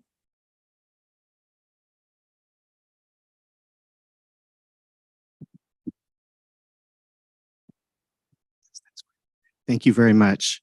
I'm Mark Johnson Roberts, former president of the bar, former deputy general counsel. I represent Region 5. I'm an elected delegate. First of all, I'm at this microphone because the neutral cue wasn't working and I just picked one. I'm not in fact opposed to this motion, but I have a comment and a question sort of masquerading as a comment and then an actual question. First of all, it looks to me like the current rule 1.8E1 allows advancing expenses of litigation which I think should cover items that are needed for court, like a bus ticket or a shirt. Second, the paragraph on the third page of our materials regarding House of Delegates question number 1, it really isn't sufficient to answer the question that was presented. The question, I think, is this: if a client uses a cash gift to buy alcohol or drugs and subsequently causes a death, is the PLF going to defend and pay that claim? And how will that affect the premium that the rest of us pay? Without further explanation, we are given, quote unquote, "it does not appear that this is a valid concern," which is not an answer to the question. Then we are assured that some attorneys will not give such gifts, when of course the question is not about attorneys who don't give the gifts, but about attorneys who do. Finally, the proposed rules contemplate gifts of cash so long as the amount is modest, quote unquote. And I think the meaning of modest is kind of in the eye of the beholder. So my question is this: if a gift is given that someone views as excessive and a complaint is made, how is the bar going to evaluate and charge and prosecute that complaint? And I don't think it's possible, but maybe someone can correct me. Thank you. Just a reminder, thank you, Mr. Johnson Roberts. There is the neutral location is the motions and questions, and so that was his. And it wasn't working. Hopefully, it's working now. The chair recognizes John Schlosser, who's here in person. Please identify yourself and your region.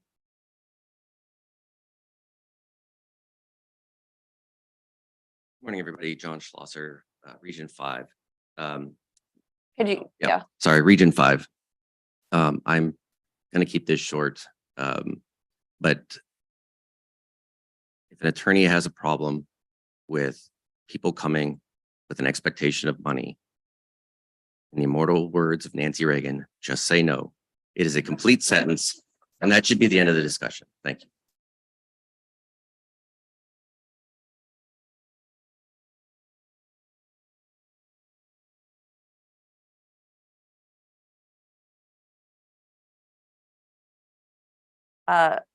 The neutral is not working, and the chair recognizes Mr. Kidd. If you could come up to the mic.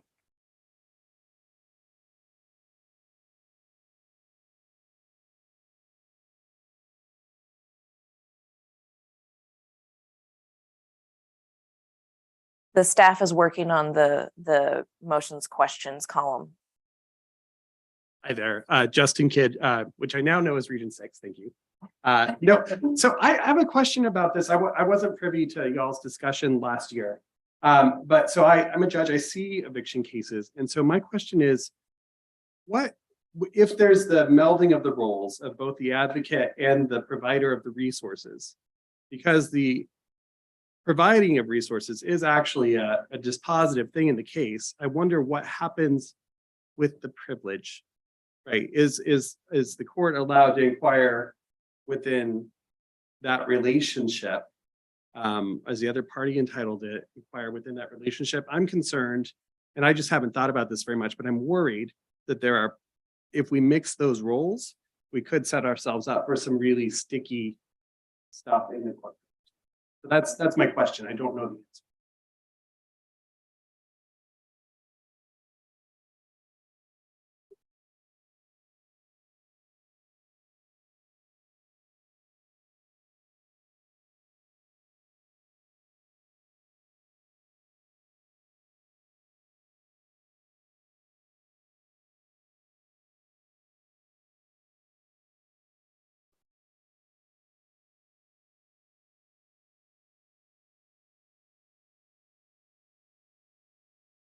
It looks like there are no further people signing up to debate. With no further discussion, we will proceed on to the vote on BOG resolution number 3. Please turn to the resolutions page of your HOD voting dashboard. We will need a minute to enable the voting button. Yes, sir.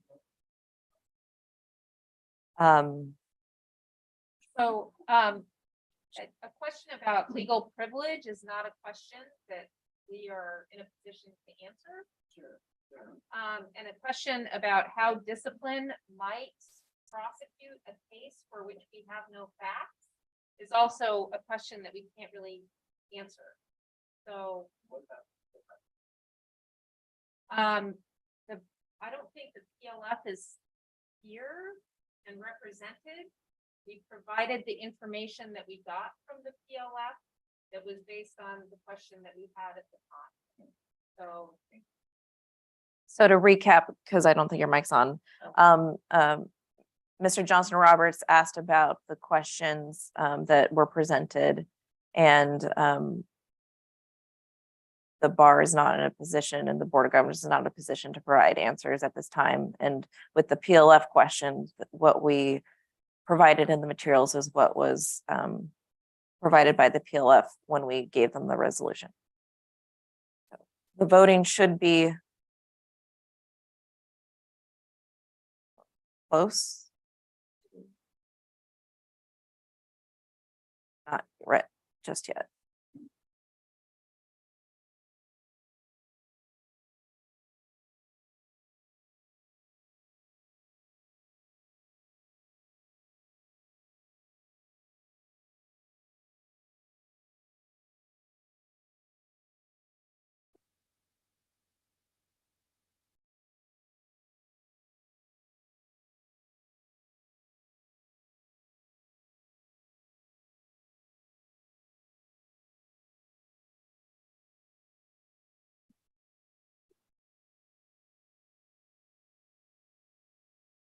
All right.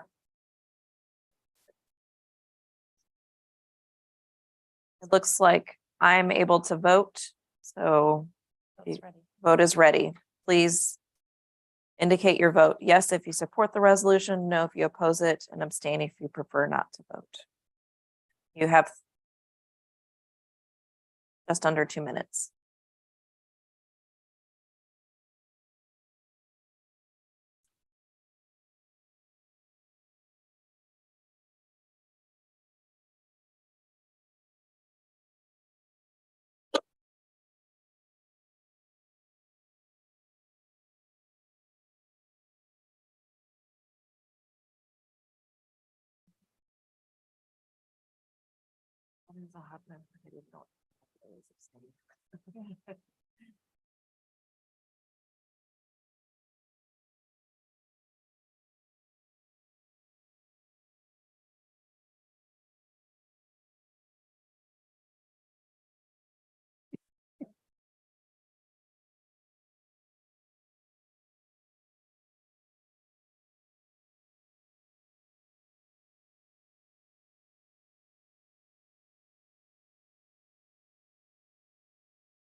Voting will close in 30 seconds.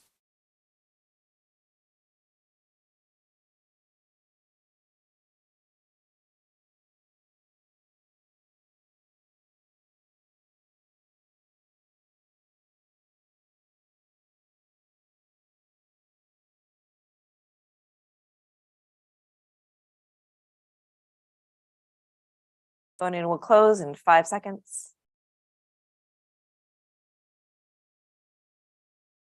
Please close the voting.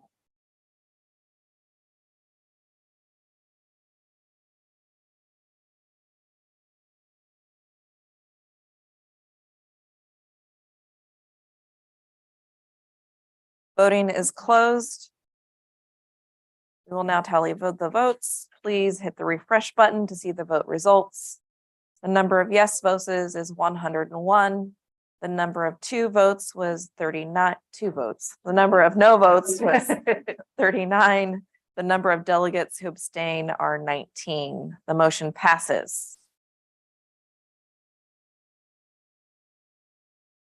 For all of us who were here last year, thank you for putting all the effort into figuring that resolution out.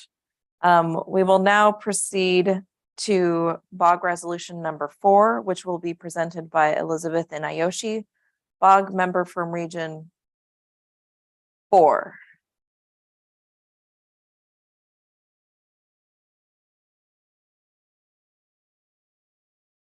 Madam President, delegates of the House, good morning. My name is Elizabeth Inayoshi, and I am an Oregon State Bar Governor's representative from Region 4. I have the pleasure of carrying BOG Resolution number 4 to amend Oregon Rule of Professional Conduct 8.4A7.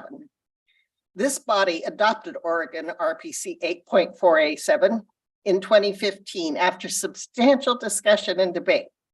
The rule says that it is a professional misconduct for a lawyer in the course of representing a client to knowingly intimidate or harass a person because of that person's race, color, national origin, religion, age, sex, gender identity, gender expression, sexual orientation, marital status, or disability. The House also adopted a specific exception in 8.4C, noting that a lawyer is not prohibited by this rule from engaging in legitimate advocacy with respect to the bases set forth in the above rule. Now, the American Bar Association subsequently adopted a similar rule in 2016, although the ABA model rule has some differences from the Oregon rule. The BOG noted those differences and asked the Legal Ethics Committee to study possible amendments to Oregon RPC 8.4A7 to align more closely with the ABA model rule. The BOG also invited the original stakeholders who drafted Oregon's rule to participate and provide insight into any potential amendments. Members of the Legal Ethics Committee, along with the original drafters of RPC 8.4A7, met throughout 2022 to discuss and debate the differences between Oregon's rule and the ABA model rule. The committee had a firm consensus around the need for the rule to discourage harassing and intimidating behavior that many lawyers from non-dominant backgrounds face. At the same time, members sought to balance several concerns related to attorneys' freedom of speech under the Oregon and the United States constitutions. The committee considered many changes and ultimately determined the best course of action is the amendment of this resolution. The committee's primary recommendation is to change "in the course of representing a client" to "in the practice of law." Such a change encompasses behavior that the rules of professional conduct had originally intended to capture, namely covering actions that occur as part of the broader practice of law, not just when representing a client. At the same time, it strikes a reasonable balance between the free speech rights of the attorney under the Oregon and United States constitutions and professional responsibilities of the attorney as an officer of the court. Conduct that would be considered inappropriate behavior while practicing law would be subject to discipline under this new provision. Additionally, the committee noted that the current rule left out ethnicity as one of the protected categories. The committee has added that characteristic to this rule. The Legal Ethics Committee and the Board of Governors also note this amendment does not change the exception in subsection C, which states that this rule does not prohibit an attorney from engaging in legitimate advocacy. The Board of Governors supports the Legal Ethics Committee reasoning and recommends that the House of Delegates adopt the proposed amendment to Rule 8.4A7 of the Oregon Rules of Professional Conduct. Madam President, I hereby move for the adoption of BOG Resolution 4 to amend Oregon RPC 8.4A7. Thank you. Thank you, Ms. Inayoshi, who has moved. Ron Chang from Region 5 has seconded. Now for discussion, if you would like to speak on the motion, please click the button for the debate queue, indicate your position and location, and click submit. We will need a few moments to initiate the debate queue button.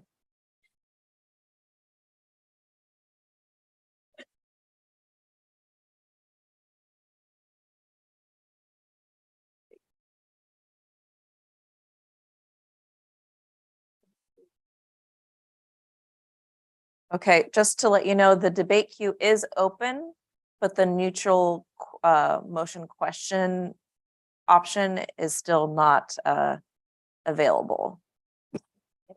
So you can get into either pro or con if you wish to ask a question or move or otherwise. It looks like Ms. Elizabeth Inayoshi has signed up again to speak in person. It's fine. Look at me. Elizabeth Inayoshi, Region 4. I'm actually here on behalf of Ogalla on this instance, as they have asked me to read their statement, as they haven't got a member here right now who could do this.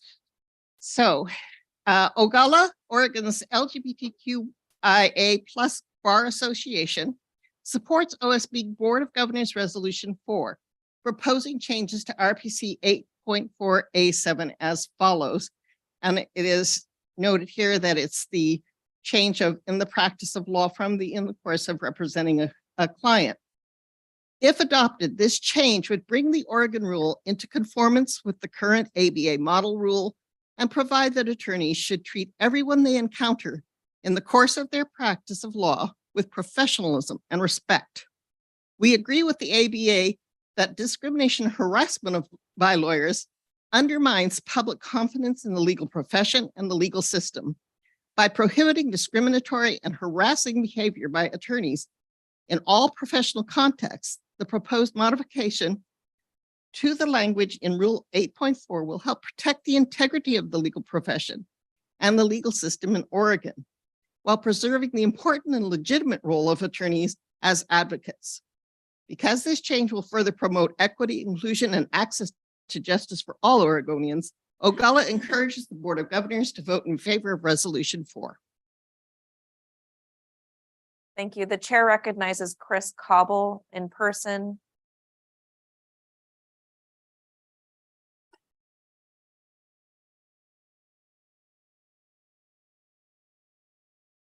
Thank you, Madam President.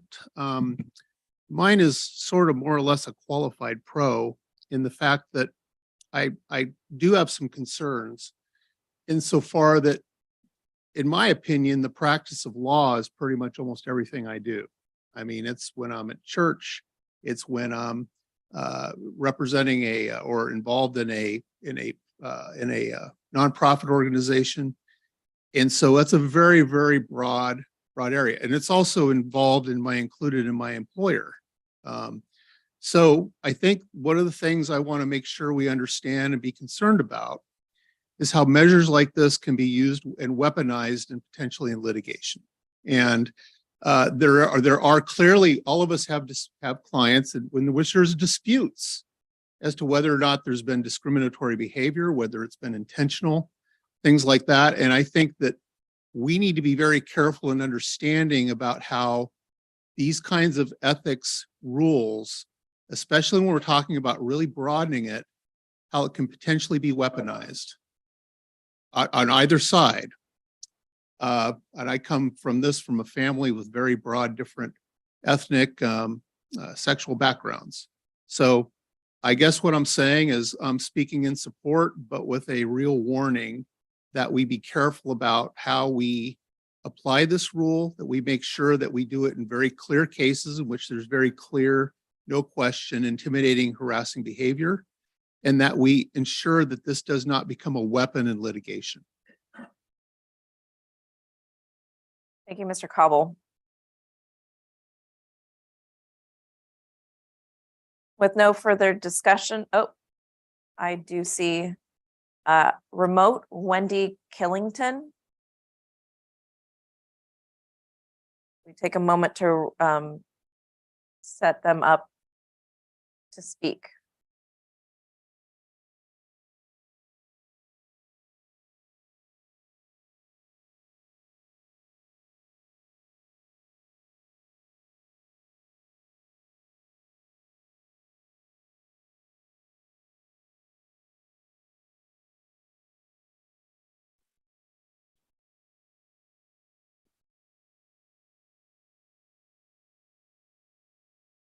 Good morning. Hopefully you can hear me. Yes. Okay. My name is Wendy Killington. I've been practicing, I'm a Board of Governors Region 1. I've been practicing since there were dinosaurs for 40 years and certainly been on the business end of one form of discrimination or another. But I am going to vote against this proposal. I think it's much too broad. I think the bar should limit its concern about these kinds of activities to the course of representing clients. I completely agree with Mr. Cobble in the era of cancel culture that this would be weaponized against lawyers who perhaps hold different views that are not politically popular right now. I'm a firm believer in the marketplace of ideas, and even people I strongly disagree with. I know that some of them might be called people who are, making odious statements that would violate this rule, but I think that they would also be important to the marketplace of ideas. And so I think this is a slippery slope, a bad idea, and I think we shouldn't do it. So I'm going to vote against it. Thank you. Thank you. The chair recognizes Kay Teague in person.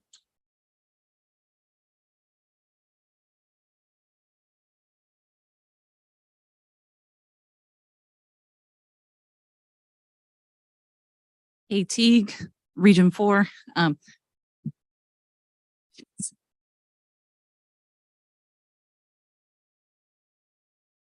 I encourage folks to vote pro, and that's because I find it to be kind of no offense, but a joke that this could be weaponized against people when has the bar ever weaponized the rules of ethics to go after attorneys?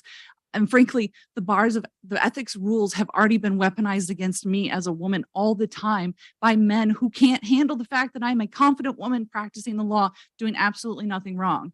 And so I trust that the bar is going to sift through the bullshit and the weaponization and will not do that, because we already know that it's not weaponized enough, or it's not even weaponized because the people who should be getting disciplined, if they have the big bank accounts, the big reputation, the whatever, they aren't actually getting disciplined. So anyone not getting disciplined or getting over disciplined, like that doesn't even happen now already. So I think we're all just, making this some salacious thing when it's not. It's for our protection. And I'm sorry that you don't have an identity that intersects with one of these people, that's being oppressed. I do, and this matters to us. The chair recognizes Randy Harvey, who is remote. Please take a moment while our staff sets up the debate connection.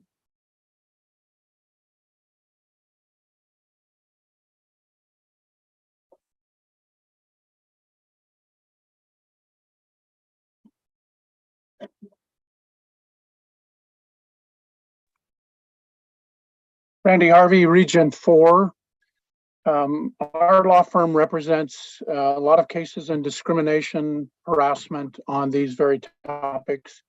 On the one hand, I favor the passage of this new regulation. On the other hand, I'm very concerned at the potential weaponization. I concur with the previous speaker that she may have some issues with the treatment of her by members of our profession.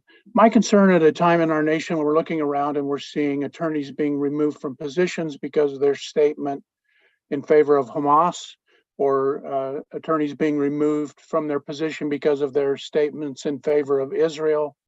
I believe we are experiencing a time in our culture right now where people are willing to raise issues against legal counsel because of their political views, because of their religious or business views.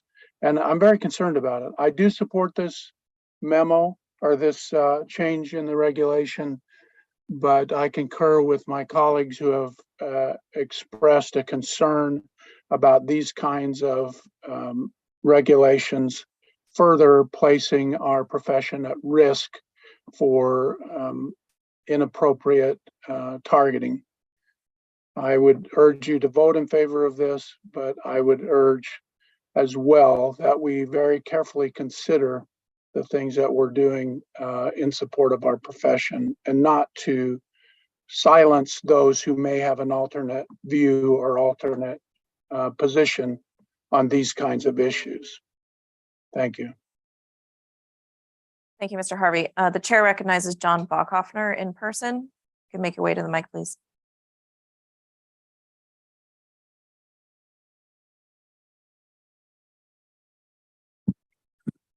Thanks. John Bachhoffner, out-of-state delegate. I've been a member of this body, I think, since we started having it, and been practicing since 1988. We have a unique opportunity as Oregonians, as Oregon bar members, to lead in an area. I've been very proud to be an Oregon bar member. This is not just for this proposal is that in the practice of law, knowingly intimidate or harass a person because of race, color, national origin, ethnicity, religion, age, sex, gender identity, gender expression, sexual orientation, marital status, or disability. We're not talking about expressing your opinion. We're talking about intimidating or harassing a person. Folks, I challenge you, this should be an aspirational thing and that it shouldn't be in the practice of law, frankly. As members of the Oregon State Bar, we should not be intimidating or harassing people on these bases. So I urge you to pass this. I do not have the fear that this is going to be a weaponizing problem. This is an opportunity for us to show the rest of the nation that we believe in these values, that even though this nation is as divisive as it is right now, and as we watch people being harassed and intimidated in our country today, we can stand out as lawyers that we do not believe in this and we will not stand for it in our profession. So I urge you to pass this. Thank you.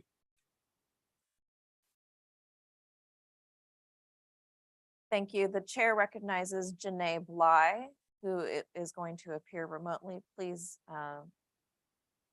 be patient as we make the connection. Looks like it's close.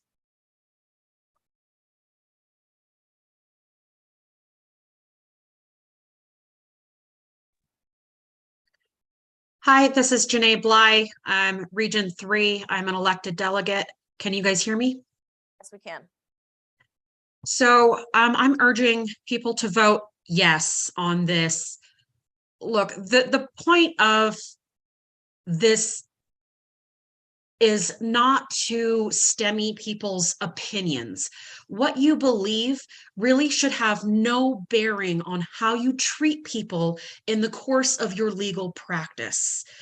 As a public defender, I don't get a choice about who walks through my doors and who I'm representing, whether that's someone that's a sovereign nation person or someone who believes against trans people, or someone who is in fact, part of the LGBTQIA community. It doesn't matter. We should be treating everyone through our legal representation and through our general practice with professionalism and respect. And it has nothing to do with your personal opinions on any particular matter, whether it's political or religious or whatever. It's about basic human decency in the course of your legal practice. And so I urge you to vote yes. This will only elevate our legal practices. It will not, I don't believe that it will be weaponized. As someone else mentioned, it's aspirational. And so I think that it's important that we hold those values, that no matter who we're representing, that we treat them with the utmost respect, as well as opposing counsel and anyone else within the practice of law. And so whether you're, representing your legal practice in church or at a rally or in the courtroom, you should still uphold decency, basically. So that's why I'm urging people to vote yes. Thank you. Thank you. The chair recognizes Nicholas Yankar, also remote.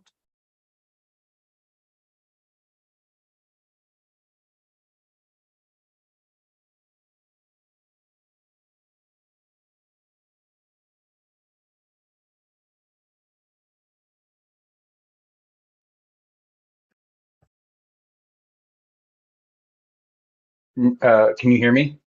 Yes. Nicholas Yanchar, Region 5. I'm asking everyone to vote pro on this. I just have a couple comments that I think are going to be important. So it's very interesting to hear the arguments of concerns relating to weaponization of this and what within the practice of law means. I want to refer to the 2022 economic survey, where it says the diversity of the Oregon State Bar is expected to decrease.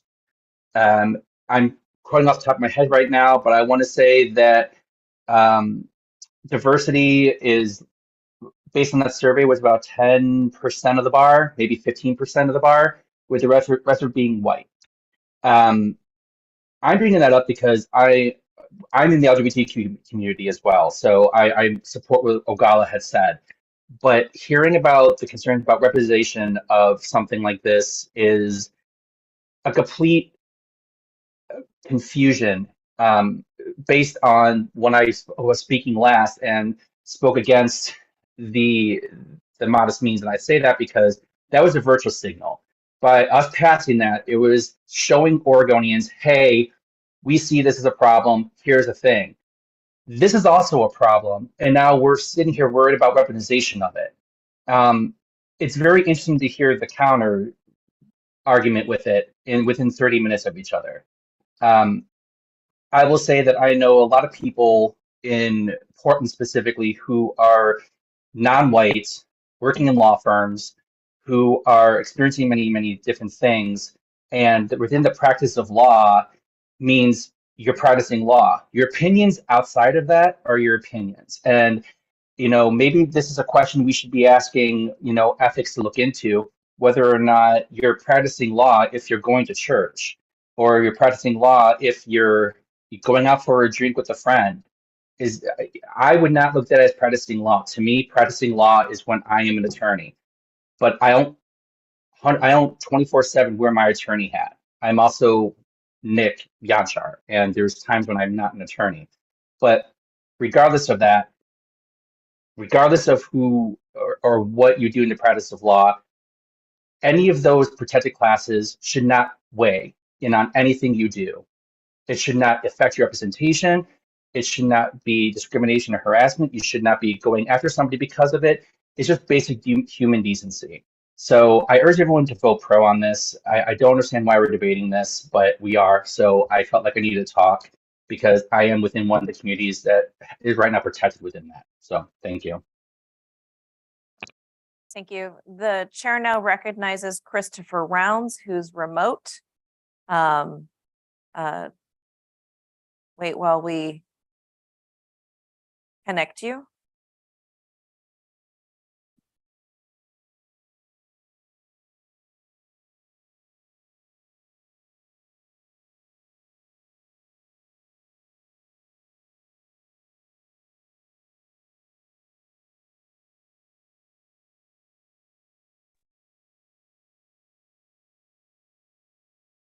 Hello, can you hear me?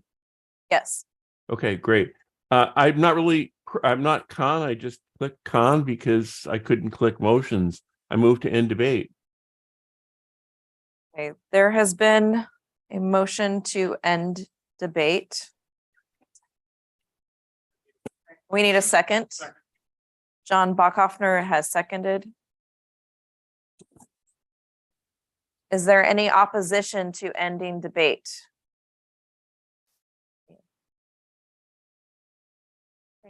Raise your hand if you're in the room if you oppose ending debate. or raise your hand in the attendee. I do see someone, I see two people opposed to ending debate. So now we have to call a vote. If you could on the motion to end debate, which requires a 2/3 majority to end debate. Please wait while we make the voting toggle live.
It looks like I am able to vote on the issue, so it looks this is on the motion to end debate.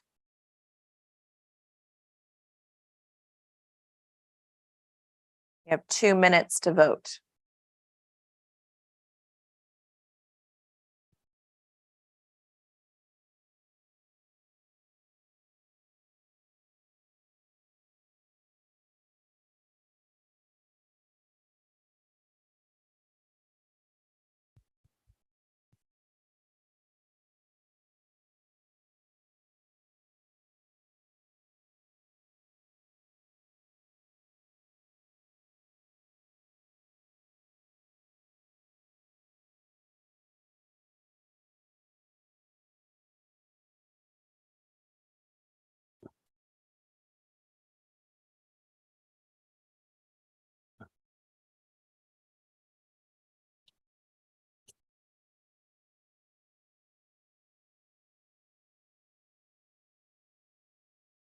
After this vote, we're going to be taking a comfort break for a couple minutes. You have 1 minute. After this vote on the main motion, not the vote to end debate. Yeah. Mr. Chang.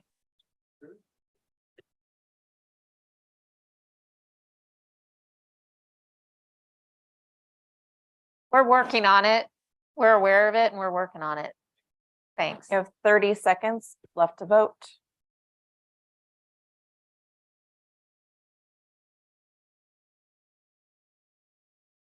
It worked during practice.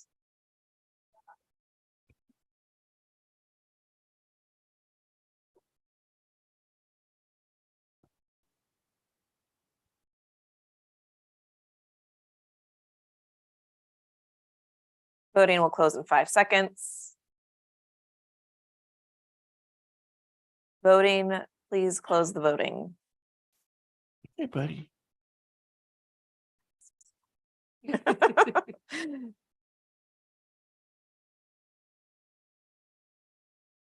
There, please wait while we tally the results. Voting is closed. Please hit the refresh button to view the results to end debate.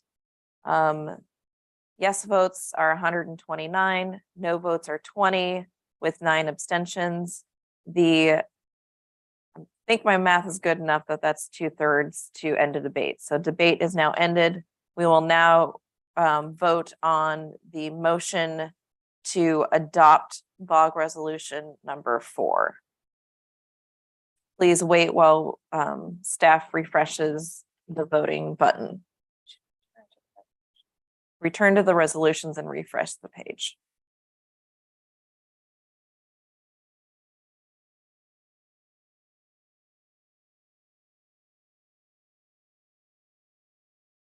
All right, it looks like I'm able to vote on the issue. So now please vote on BOG resolution number 4.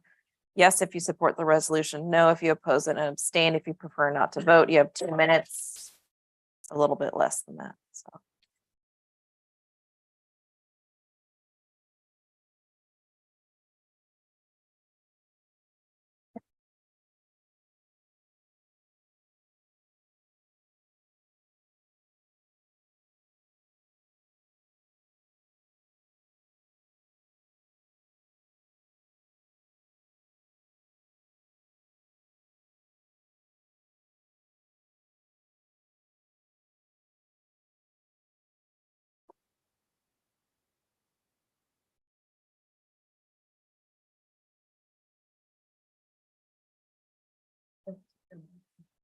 It's okay, it's off.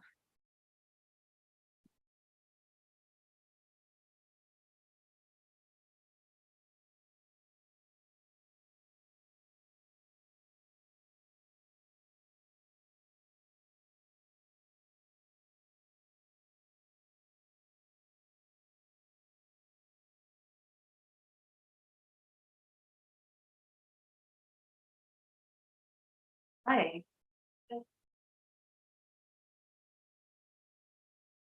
Far so good. Later. Voting will close in 30 seconds.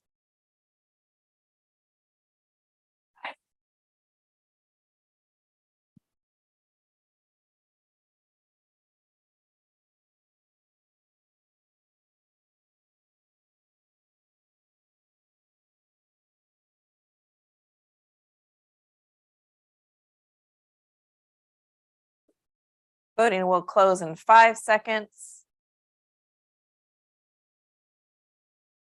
Please close the voting. The voting and tally the votes.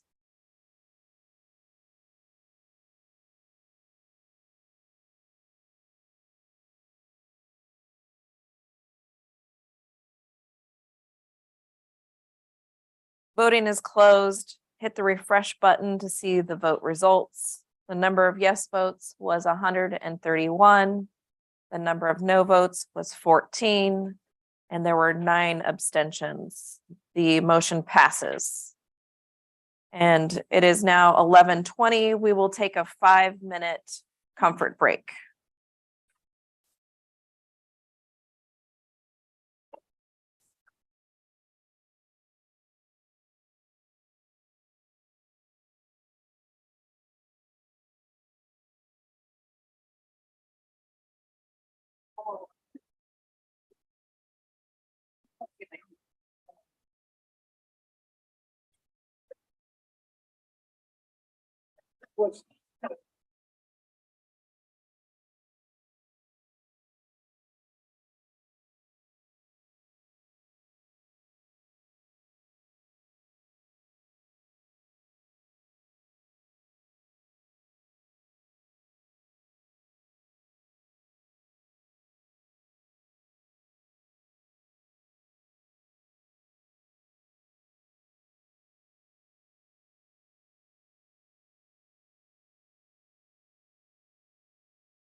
If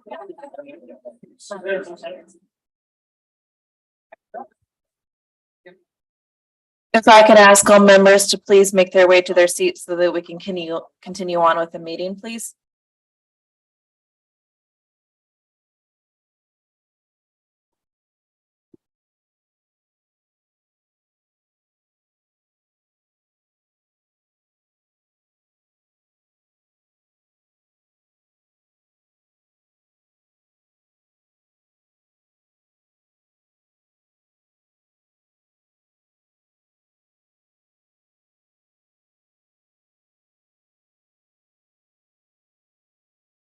Next up is BOG Resolution number 5, which will be presented by Tomas Hernandez.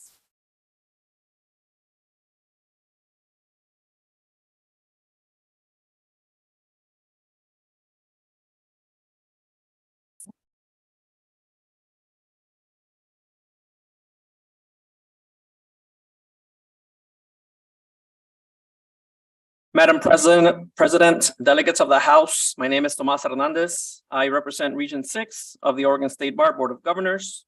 And I am presenting BOG Resolution number 5 in support of well-being in the legal profession. Surveys have repeatedly shown a shockingly high risk in the legal community for stress, anxiety, depression, and problem substance use, higher than the community at large, higher than even other professions. In 2017, the National Task Force on Lawyer Wellbeing issued a comprehensive report on these issues, outlining numerous recommendations for reforms. And if you haven't read the report, it has been included in a link on the agenda. The Oregon State Bar has a long history of interest in and support of lawyer well-being, going back at least 40 years to the establishment of the Oregon Attorney Assistance Program. And in response to the National Task Force report, the bar and court promptly adopted a CLE requirement on mental health and substance use, adopted essential eligibility requirements for admission, and revised the bar application questions about mental health history, all based on recommendations from the report. We have much more to do. The House of Delegates knows this. In 2021, the HOT passed a resolution directing the BOG to convene leaders from the bar, the courts, and the law schools to discuss several areas in need of attention to improve overall well-being in the legal profession. The OAAP, PLF, and OSB worked together to convene those leaders last year and followed up with a series of listening sessions to identify gaps in our work and possible areas of focus for future work to have a greater impact. The convening and subsequent listening sessions culminated in a well-being report, published and approved by the BOG in June of this year. You can find a link for that as well on the HOT agenda. The report is rich with information and provides a helpful foundation along with the National Task Force report for strategic planning and action around well-being. Thank you, House of Delegates. I stand before you today with a resolution from the Board of Governors that expresses its ongoing commitment to prioritize well-being within Oregon's legal community and calls upon the stakeholders, you all included, to do the same. Specifically, the BOG asks the House to reaffirm its commitment to prioritize professional well-being in the legal profession, adopt the well-being report, encourage members and other stakeholders to read, digest, and reflect on the well-being report, encourage members and other stakeholders to identify and act upon what they and their organizations can do to advance well-being in the legal profession, direct the OSB to identify, prioritize, and act upon steps it can take to advance well-being in the legal profession, and proclaim the importance of the legal professionals' well-being to achieving the bar's mission to increase access to justice, improve the administration of justice, and improve the quality of legal services throughout Oregon. Madam President, I hereby move for the adoption of BOG Resolution 5 to support well-being in the legal profession. Thank you, Tomas. John Bachhoffner, out-of-state delegate, seconds the motion. Now for discussion. If you wish to speak on the motion, click the debate queue, indicate your position, and click submit. Please wait for a few moments while our staff highlights that toggle. Looks like it's open. The chair recognizes John Devlin remote to speak on behalf of the resolution.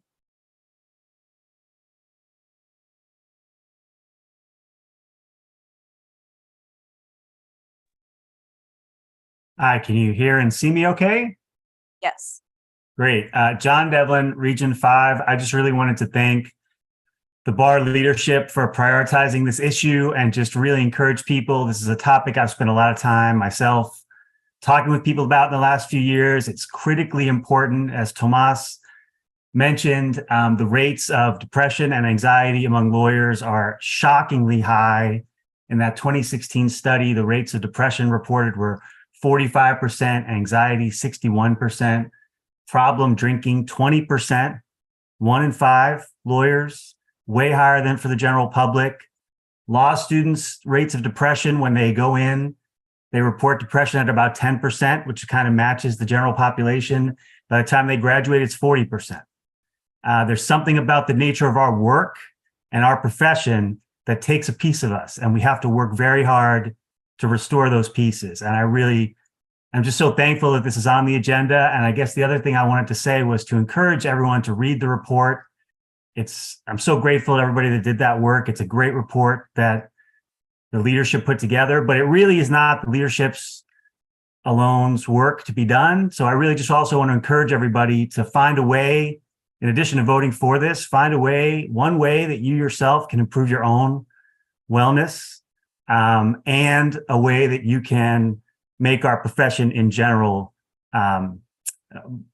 not be so harmful to everyone's mental health. It really is the daily interactions with each other that do that work as much as, if not more than, these reports. So thank you for everything that's been done. It's an uphill climb. There's a lot of old ways of doing things in the legal profession that's going to take a long time to change, but Oregon's at the real forefront of trying to make those changes, and I'm just really grateful. So please, let's unanimously vote in favor of this.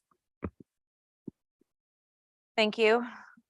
Seeing no further discussion on the matter, we will now proceed to voting on the resolution. If you could go back to the resolutions page and refresh while we wait for staff to highlight the vote on issue button.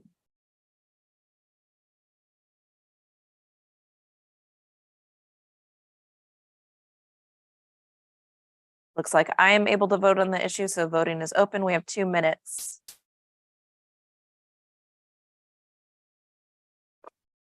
Yes, if you support the resolution. No, if you don't, and abstain if you do wish not to vote.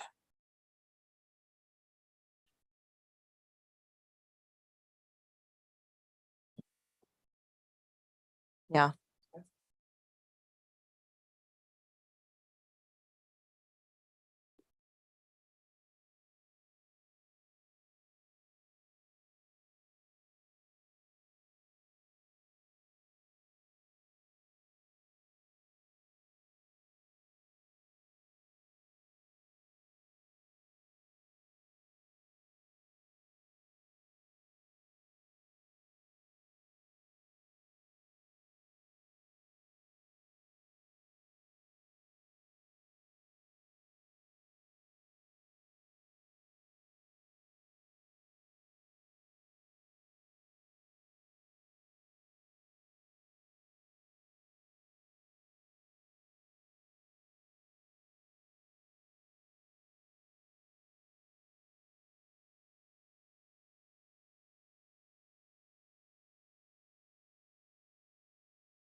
Voting will close in 30 seconds.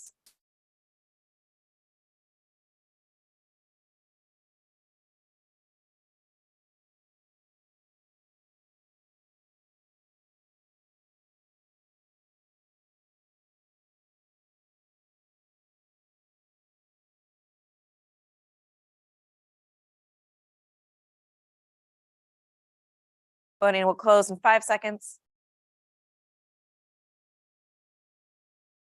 Please close the voting. We will now tally the votes.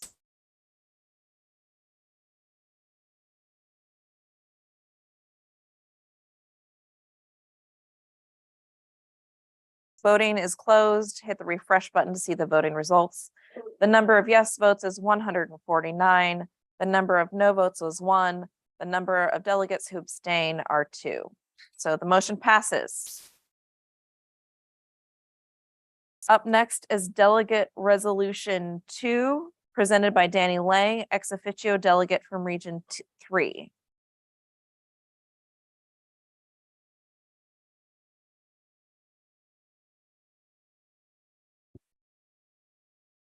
Good morning, Madam President, fellow delegates, members of the Oregon State Bar, and paralegals, including future licensed paralegals of the Oregon State Bar. I have served multiple terms as president of the Douglas County Bar Association, and I consider this body, that's why I remain active here, be a resource, a wonderful resource of our profession. All of you are here today on your own time, and to better the profession. We speak of access to justice. Well, that's nice to talk about, but I think we need far more resolutions at this body. I'm lonesome. I'm alone up there. That's not right. Some of the topics that are not on the agenda and have not been.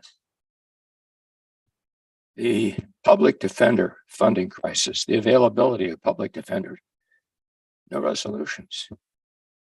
And yet we have this wonderful resource of all of you with your education, training, experience, and wisdom. So let's get more involved. And I think one of the trying to analyze the problem is we do not have a structure. We're like the summer fireflies in that we have our one evening or day in October, November to glow. And there's really little or no preparation, no incubator for what would be or could be resolutions. And maybe worse yet, many resolutions are enacted, and then there really is not a lot of follow-up or sufficient follow-up. I know because I try to report to my members of the Douglas County Bar Association. The need for bridges, we need to build more bridges. So I think 2 members from each region, each bar region, 2 members would be volunteers to serve as an advisory committee to encourage delegate resolutions. They're not easy to write. I stubbed my toe writing a few of the early ones I did. And I find now that it takes me 5 or 6 rewrites and drafts. So I think that we have this, we will benefit and we'll be able to cover more territory and serve. Who are we really here to serve? Besides our membership, the public, those human beings out there. And it really bothers me when that number keeps coming up, 80% unserved needs. We're not going to solve the problem immediately or anything else, but there's far more that we could do. We have the ability to do it. Removal of obstacles to access to justice, financial obstacles, practical obstacles, inability of pro pers to comprehend the rules of court or the rules of appellate procedure. There's so many topics out there. The PLF topic, compensation for courts. Yes, there is a resolution on that now.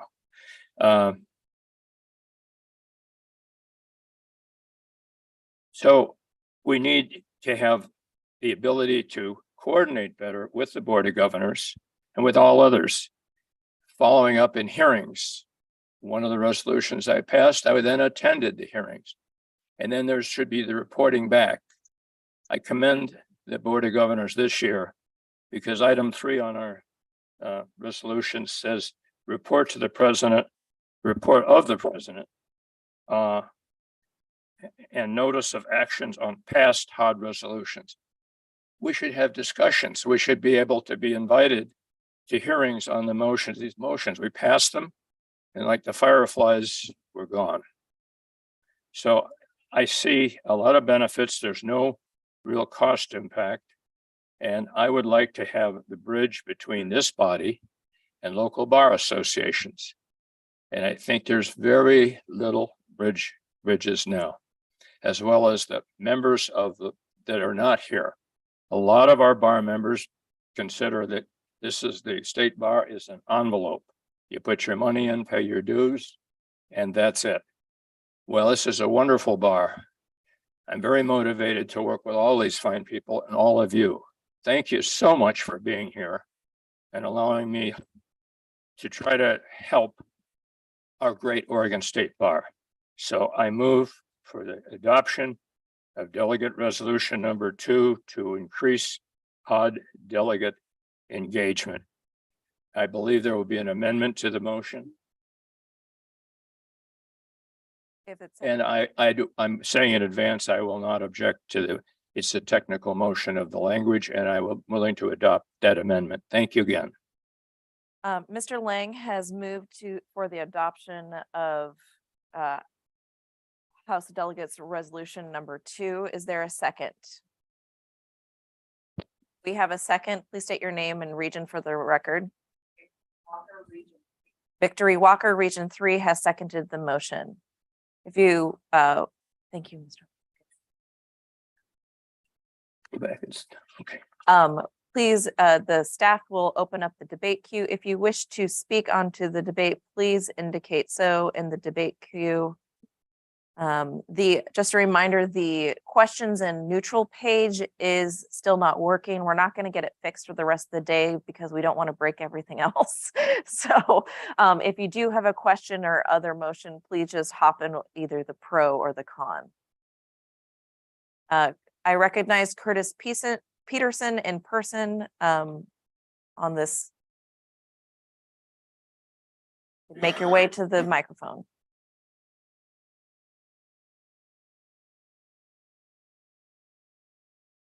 You might be expecting me.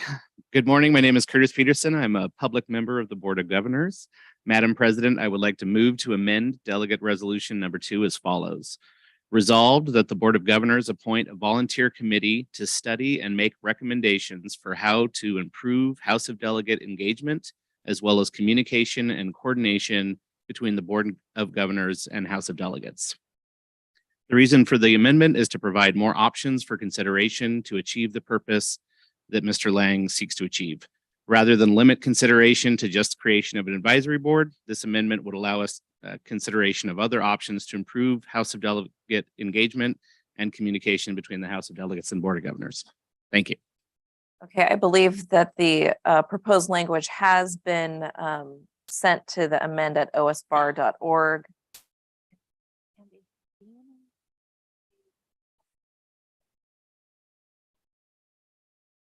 Okay, there has been a motion. Mr. Lang, do you accept the motion to your resolution?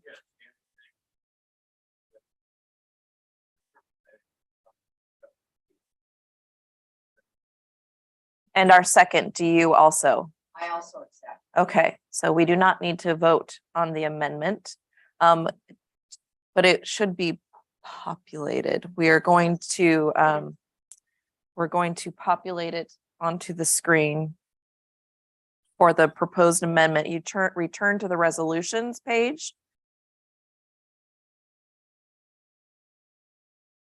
And you can see the amended language in blue, the deleted language in red with a strike through.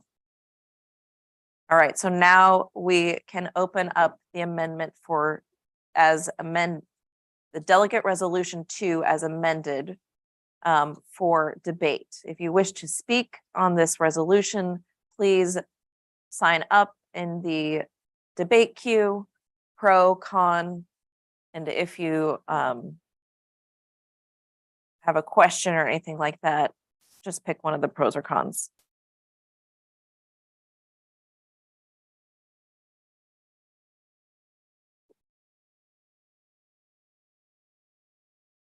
All right, seeing no request to debate, we will now move to voting on the delegate resolution number 2. Please turn to the resolutions page as amended, delegate resolutions number 2 as amended. Please hit the refresh button, wait for our staff to open up the vote button.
All right, looks like I'm able to vote, so please use that orange toggle to reflect your position. You have a little less than 2 minutes.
Voting will close in 30 seconds.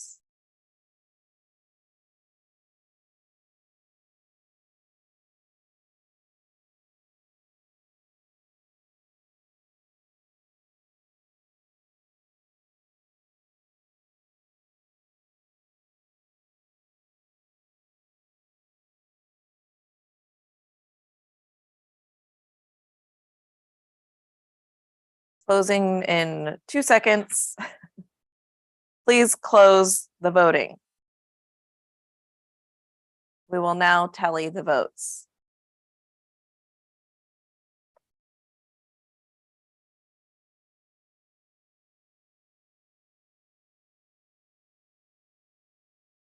Okay. All right, voting is closed. The results are ready. Hit the refresh button to see the results. The number of yes votes was 126. The number of no votes was 12. And the number of abstentions was 15. The motion passes. All right, next up is delegate resolution number 3, presented by Danny Lang, ex officio member from Region 3. If you could please make your way to the podium.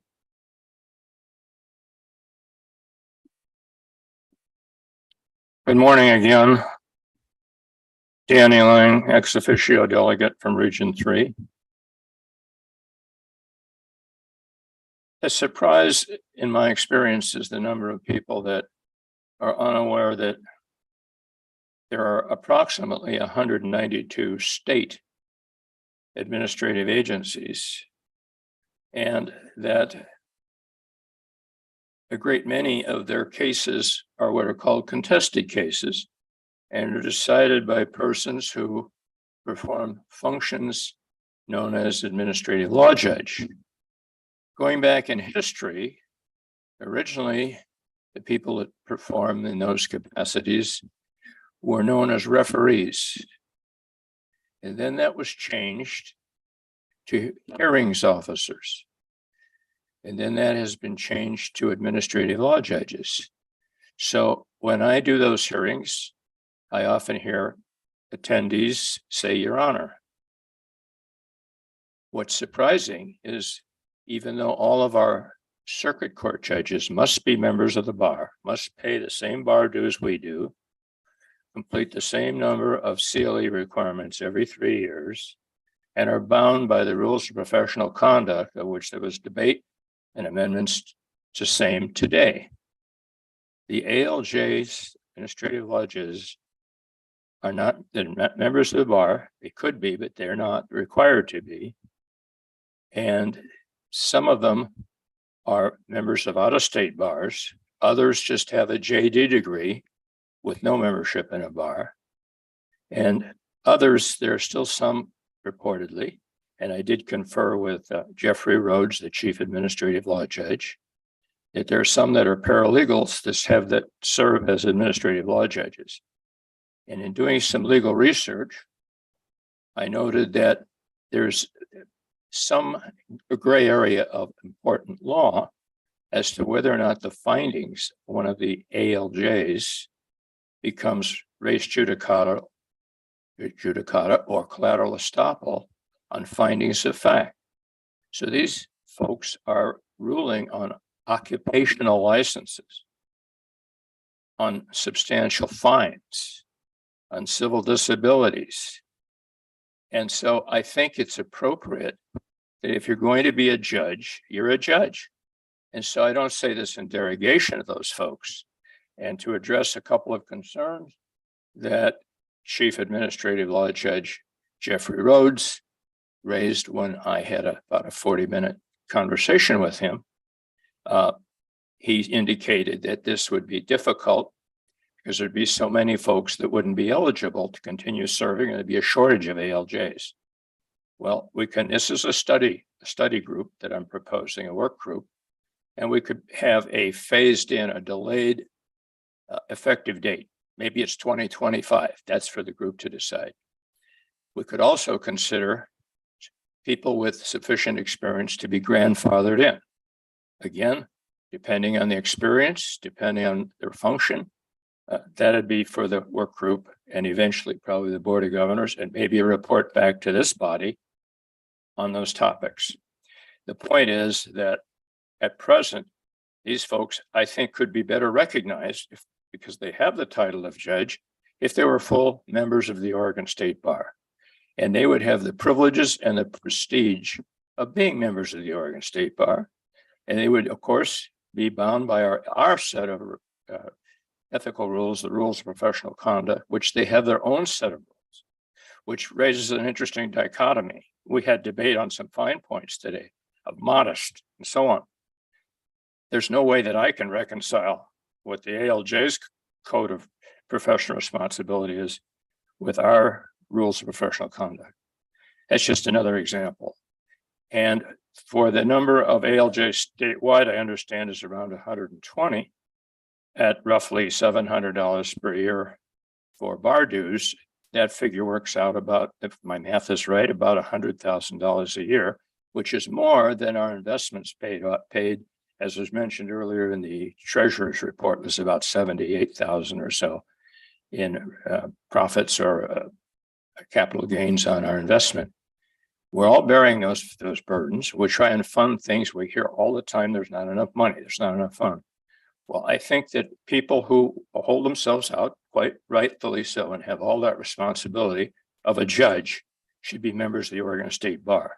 So wherefore I move adoption of Delegate Resolution number 3 for appointment of a volunteer study committee to determine the feasibility of requiring OSB membership for administrative law judges. Thank you. Is there a second to the motion? We have a second. State your name again, please. Victoria Walker, Region 3. Right. Victoria Walker from Region 3 has seconded the motion. Now for discussion, if you wish to speak on the motion, click the debate queue, indicate your position and location, and click submit.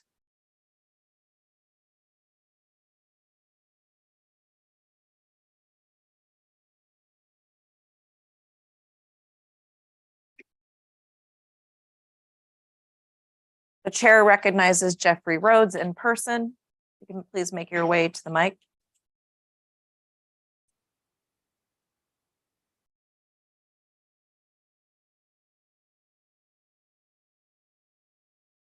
Thank you, Madam President, and good morning, delegates. My name is Jeff Rhodes, and I currently serve as the Chief Administrative Law Judge for the state of Oregon. The Office of Administrative Hearings employs approximately 80 administrative law judges, as well as 40 support staff, for roughly a total of 121 employees at a $40 million budget. We're a relatively small state agency. Our purpose is to provide a neutral forum for citizens of Oregon to dispute state agency action taken against them. And we work with around 80 state agencies across the state enterprise here in Oregon. Agencies in Oregon are required to use our services under Chapter 183 unless they are otherwise specifically exempted from doing so. However, many of those exempted agencies do choose to utilize our services due to relative low cost and the high expertise that our administrative law judges provide. The majority of administrative law judges at the Office of Administrative Hearings, you'll hear me refer to that as OAH, are attorneys with bar membership, either in Oregon or in another jurisdiction. However, that's not always the case for some of our most important program areas. And I believe that the implications of Delegate Resolution 3, while it may be well-intentioned, and I do want to thank Mr. Lang for having a number of conversations with me in the interim before this delegate resolution came up, they do raise significant concerns for the operations of the Office of Administrative Hearings. Our ALJs are stratified into 3 tiers, and in order to qualify for our lowest tier of ALJ work, applicants must have a JD with graduation from an accredited law school or 3 full years of experience conducting contested case hearings or equivalent experience. An extremely thorough criminal background check with the FBI Criminal Justice Information System is required, and comprehensive training is provided. Membership in a state bar, however, is not a current requirement for the ALJ 1 position. However, membership in a bar is required for our more senior judges and positions. One of the core aspects of the work that we conduct at OAH is our unemployment insurance program, our UI program. It is our most high volume unit, and this team houses our newest and lowest tier ALJs. It serves as an important training ground for ALJs as they seek to advance throughout the OAH. Our UI judges conduct over 20,000 UI hearings a year, a very high number. Since my appointment roughly 1 year ago, the OAH has been laser focused on clearing the unemployment insurance backlog related to the pandemic.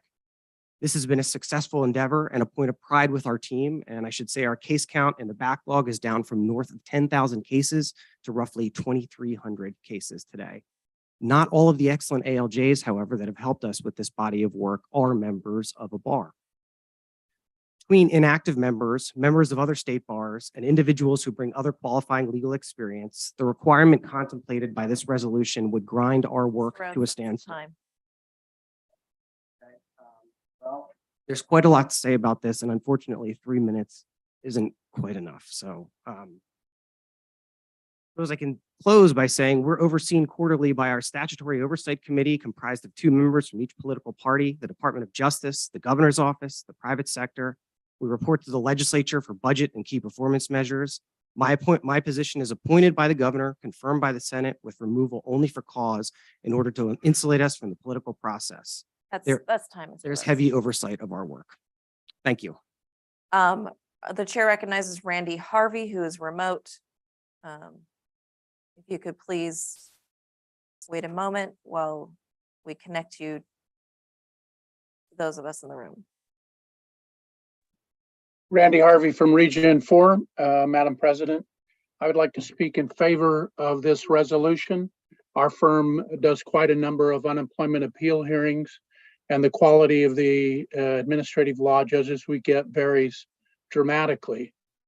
When a person is denied their unemployment benefits by an OAH hearing judge, their only appeal is to the Oregon Court of Appeals, which is quite an expensive proposition and which results in nearly, I think in 15 years, I've had one person appeal to the Oregon Court of Appeals, even though the decision from the administrative law judge, in our view, was dramatically far from what the statute actually required.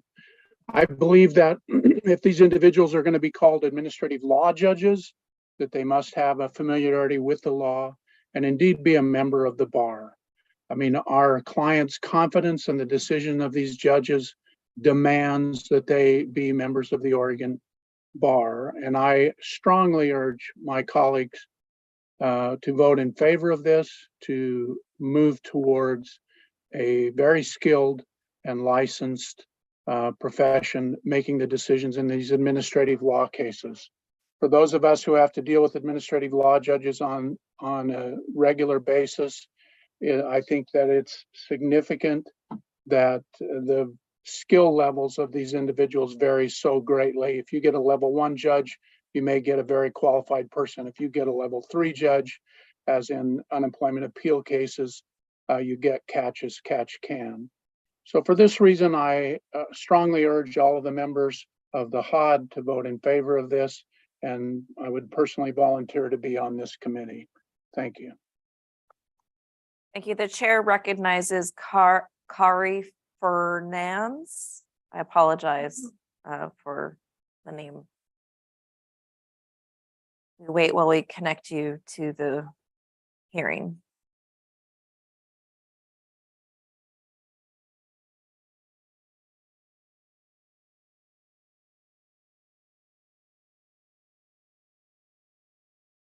You're muted. We could see you. Thank you. Good morning. This is Carrie Fernandez, and I'm here ex officio as the chair of the Administrative Law Section Executive Committee, and I'm in Region 5.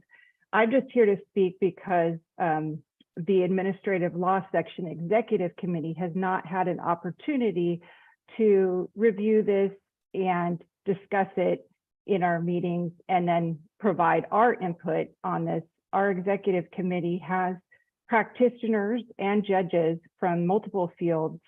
And I think that before this is passed, it would be a benefit to hear from our committee as to the pros and cons of this. And I feel that it's premature to pass such a resolution without having us have the opportunity to consider it and weigh in on that. Thank you for allowing me to speak today. Thank you. I recognize Robert Schulhoff, who is remote.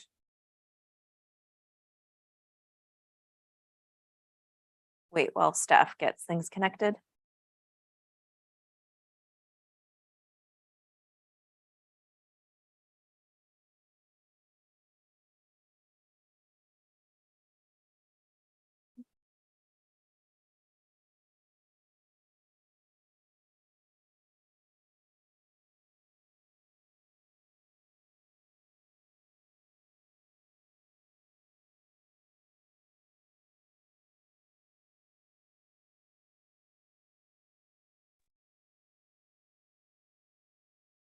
Okay, can you hear me? We can hear you. The video is not on, but we can hear you.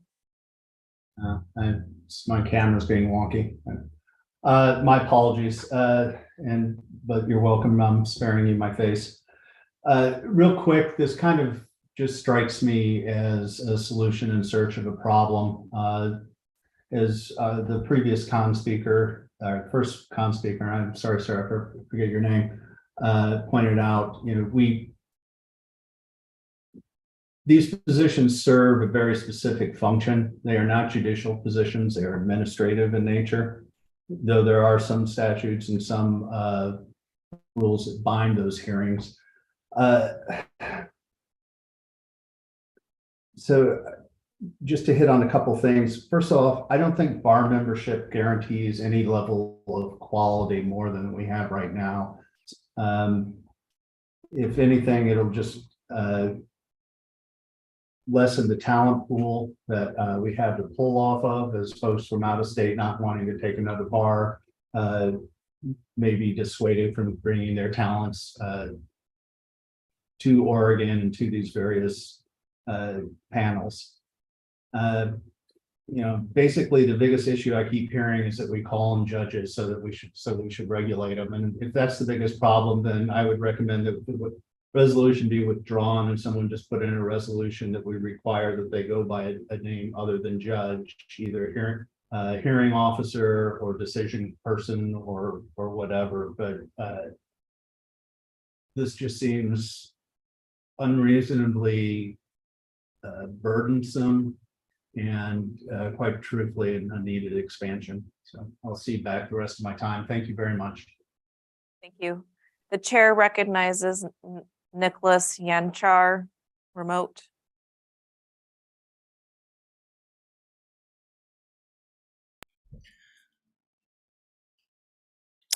Nicholas Yanchar, Region 5. I just want to, unless I missed something, I want to just make sure everyone's aware that this isn't, from the way I read it, isn't saying that we are passing that this is in fact going to happen. It's asking to appoint a committee to look into whether or not it is something that where good cause exists in order to, I guess you want to say, then move at that point for it. So all these arguments against it are great, but I think this is not ripe for that. That would be within that discussion, whether or not what that committee discovers. So I just want to clarify that. While this is great conversation, I think it's a little it's a little premature. Thank you. The chair recognizes John Schlosser in person.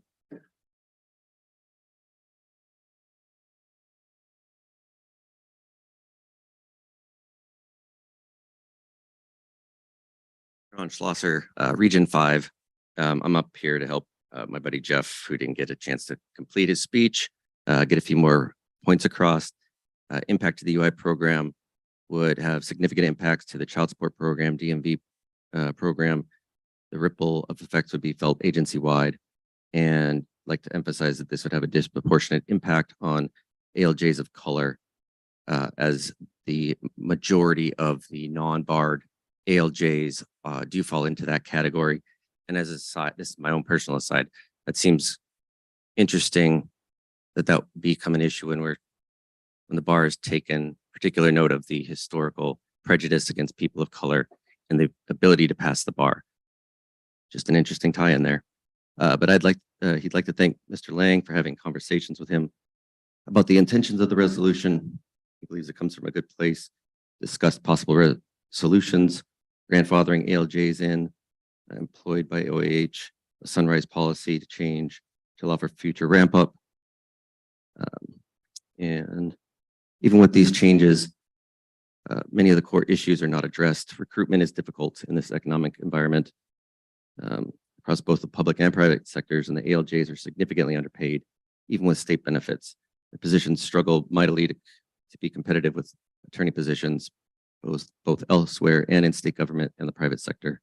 They attract candidates with strong mission-driven experience, flexible work environment, but at $69,250 a year plus benefits, it's not very much, particularly with student loans for law school.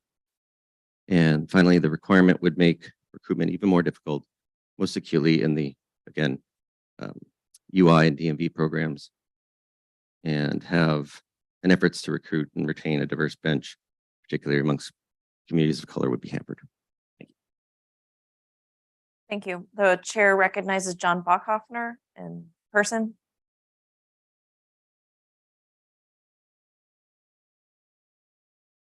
John Bachhoffner, out-of-state delegate. I kind of gone back and forth on this one, but let's be clear. It is to study what we can do to improve this. Now, that may be that we will, that between the Administrative Law Executive Committee and whatever committee, if we appoint one, decides that, yes, you need to be a member of the bar. That seems pretty reasonable to me when you're talking about persons who are deciding other people's rights. On the other hand, They may decide that, no, it's better that we change it so that res judicata or collateral estoppel does not apply to the administrative law ruling so that it can't be used as a sword. It may be that they decide that nothing is to be done.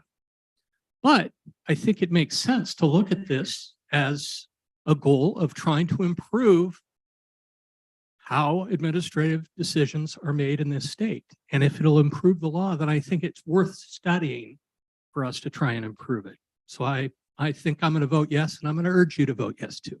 Thank you. Thank you.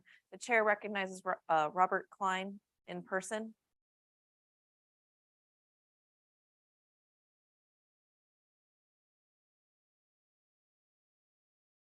Good afternoon, Rob Klein, Region 5 elected delegate. I'm here in support of this resolution. I frankly was very surprised that this was even an issue. It seems to me like when we have administrative law judges who are applying Oregon law and making factual determinations and conclusions of law that affect major substantive rights and obligations of Oregonians, like the ability to drive to obtain unemployment benefits, they ought to be made by an administrative law judge. And the fact, I'm actually even more concerned after this debate, hearing that junior ALJs are trained on unemployment benefit hearings. I mean, these are very important things to the people that are in front of these ALJs.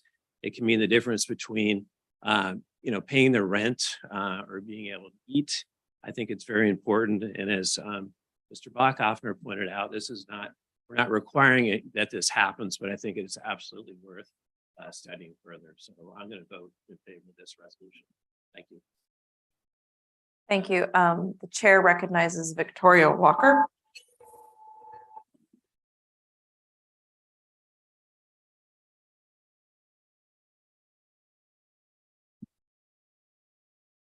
Victory Walker, Region 3, motion to end debate. I so move. Sorry. We have, who seconded? Oh, Stephanie Hilsman. Sorry, Victory, I said your name wrong. Any objection to ending debate? Please raise your hand in the room or in the virtual land. We do have B. Felder raising their hand, objecting to ending debate. This is going to require us to vote to end the debate, which will require a 2/3 majority. If you could refresh your page, go back to the resolutions and wait for staff to let the vote on issue button be activated.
Okay, voting is available. Please hit the refresh and click on the orange vote on issue button. Yes, if you support the motion to end debate.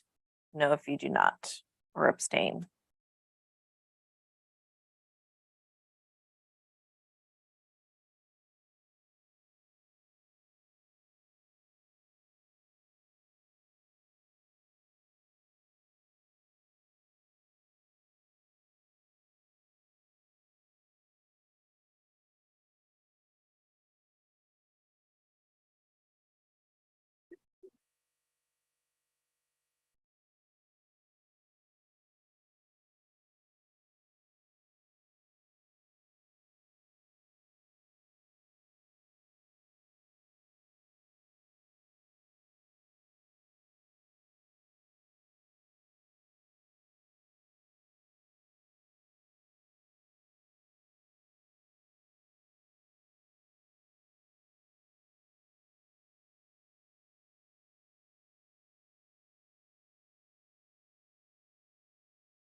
Voting will close in 30 seconds.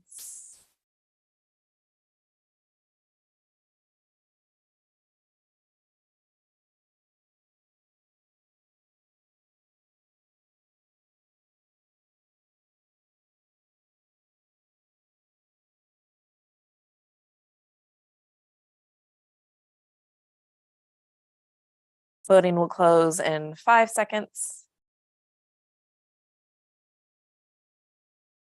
Please close the voting.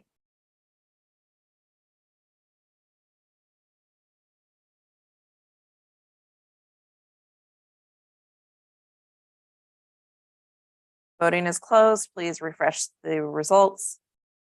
The vote to motion to end debate, there are 126 yes votes, 10 no votes, and 8 abstentions. The motion to end debate passes. We will now please return to return resolution. We will now vote on the House Delegate Resolution number 3. I'll let you know when voting is up and running.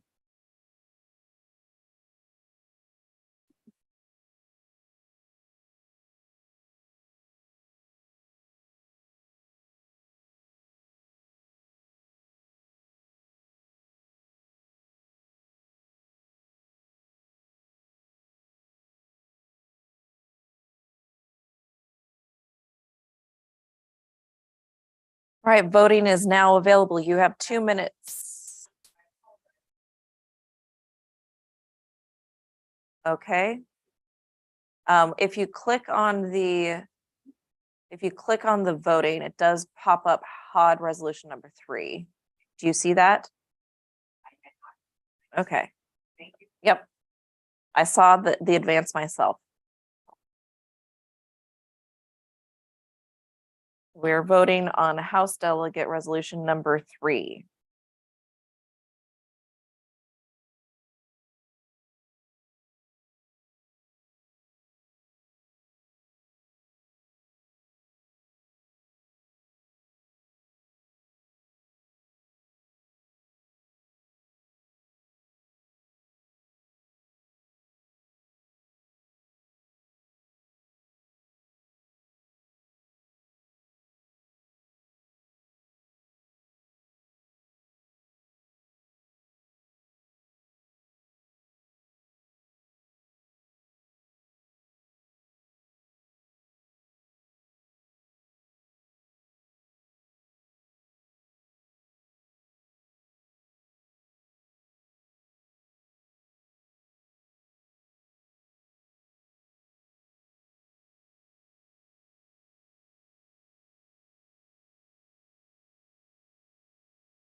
Voting will close in 30 seconds.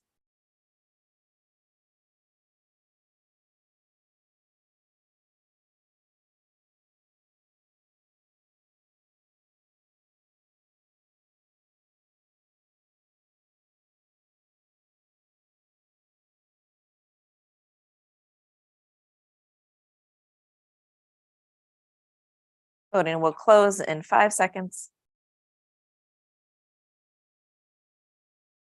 Please close the voting and tally the results. Voting is closed. Please refresh to review the results. The yes votes are 122, the no votes are 16, and there are 9 abstentions. House Delegate Resolution number 3 passes.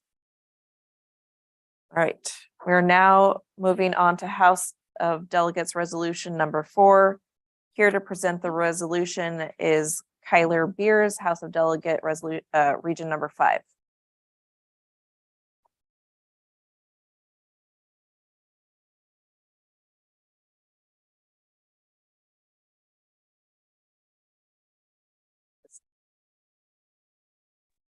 Hello, can you hear me? Yes. Thank you. My name is Kyler Beers. I'm a delegate from Region 5. I've been a trial level public defender in Portland for 3 years. As you all know, our federal and state constitutions guarantee the right to competent and ethical court-appointed counsel wherever fundamental liberty interests and other important rights are at stake, namely in criminal, juvenile, delinquency, dependency, civil commitment, and related proceedings. I see firsthand every day the effects of inadequate funding for public defense in Oregon when attorneys for the state regularly make more than double what their public defender counterparts earn. It's not hard to see why we struggle with high rates of burnout and turnover, which affects the quality representation we're able to provide our clients. At its most dramatic, that can result in people going without attorneys at all, as we've seen the horrifying fact of unrepresented defendants across the state, many of whom are still detained. That means cases going uninvestigated and people in jail with no one to advocate for their release. But even if we were able to solve the single issue of unrepresented defendants, the effects of underfunding would still continue to have a day-to-day impact. Higher caseloads mean that attorneys are unable to meet with their clients regularly, can't investigate cases with as much rigor as they deserve, and could be less able to keep up with developments in case law. We are obligated to provide competent and zealous representation throughout the case, but a lack of adequate funding can often prevent us from doing so. The House of Delegates has long supported a strong public defense system and increased financial resources for public defense providers, and we should continue to do so as it is critical to ensuring justice for some of the most vulnerable among us. So I move for approval of Delegate Resolution 4. Do we have a second? We have a second with Victory. Victory Walker Region 3 has seconded. Now for discussion. If you want to speak on the motion, click the debate queue, indicate your position and location, and click submit. Chair recognizes Stephanie Englesman in person.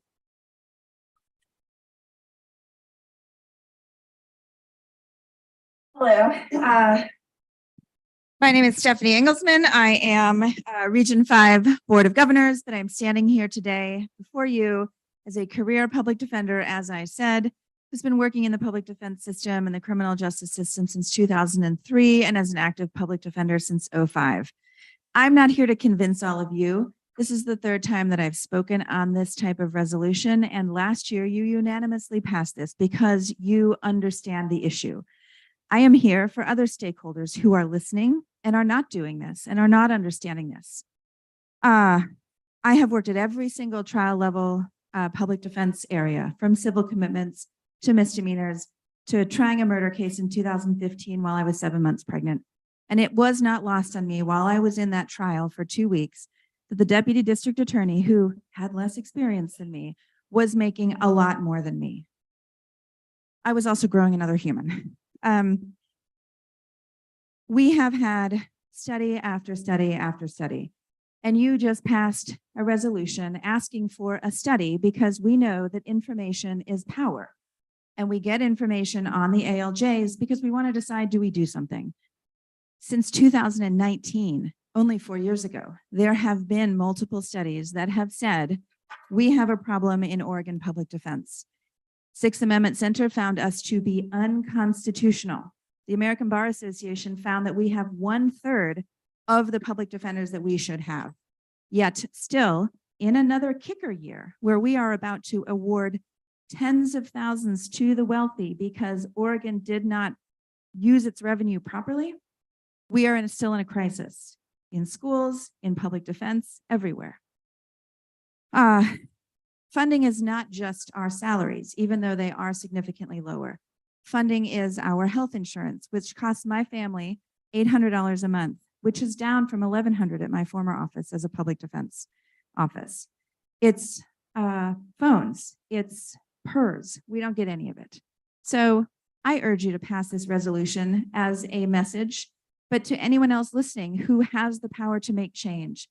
I work in juvenile public defense now in independency world somewhere in the last 6 years. It's hard with the fogginess of the COVID years. Department of Human Services didn't like having to represent themselves. And so someone in what felt like a little writing created a brand new set of assistant attorney generals, just like that, who make more than me in court. The appellate public defenders through ORSs are state employees. So to those of you who are listening outside of this room, please fix this problem and please vote yes today. Thank you.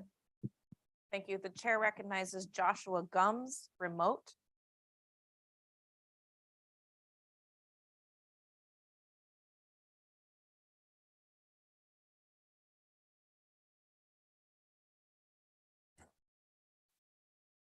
Hi, can you hear me okay?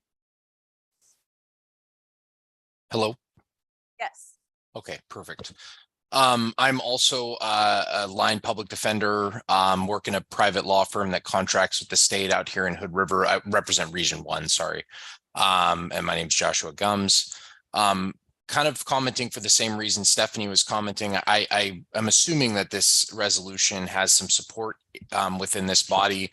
However, I would point out, I think, and this is honestly as much to my fellow public defenders and any defense attorney as to the other members of this body and anyone else listening. I believe that the resolution, it suggests a sort of pay parity.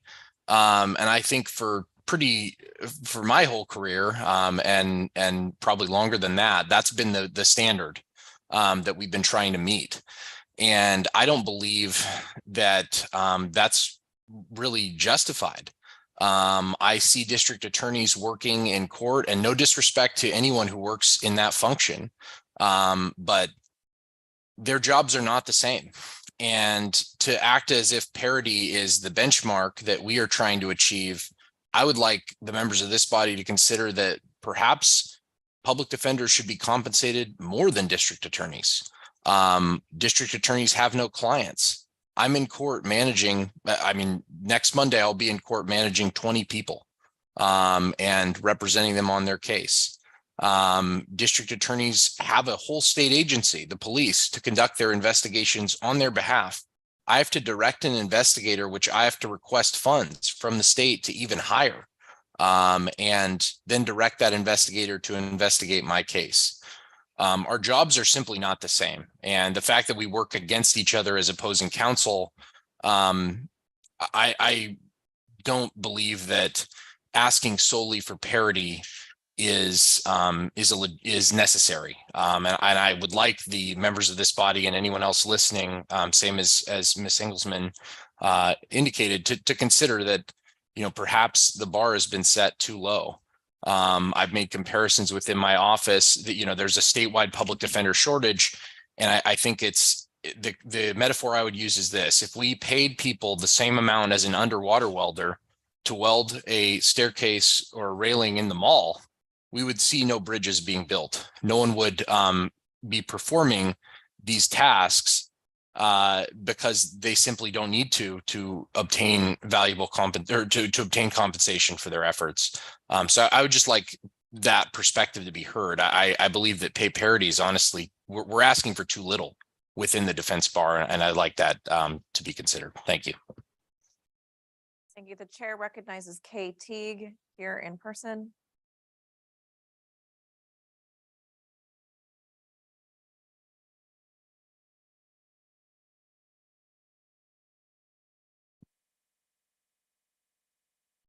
So I super duper support this, and I hope you all do too, and probably do. But I guess what bothers me is that we're here rubber stamping this year after year, and it doesn't feel like anything's changing. Meanwhile, I know that, the public defense, Office of Public Defense and whatever, everyone's studying this, everyone is trying behind the scenes, but we still haven't made that change. And so I'm just wondering, what more can the HOD do to actually take this from rubber stamping to actually having this change for folks permanently?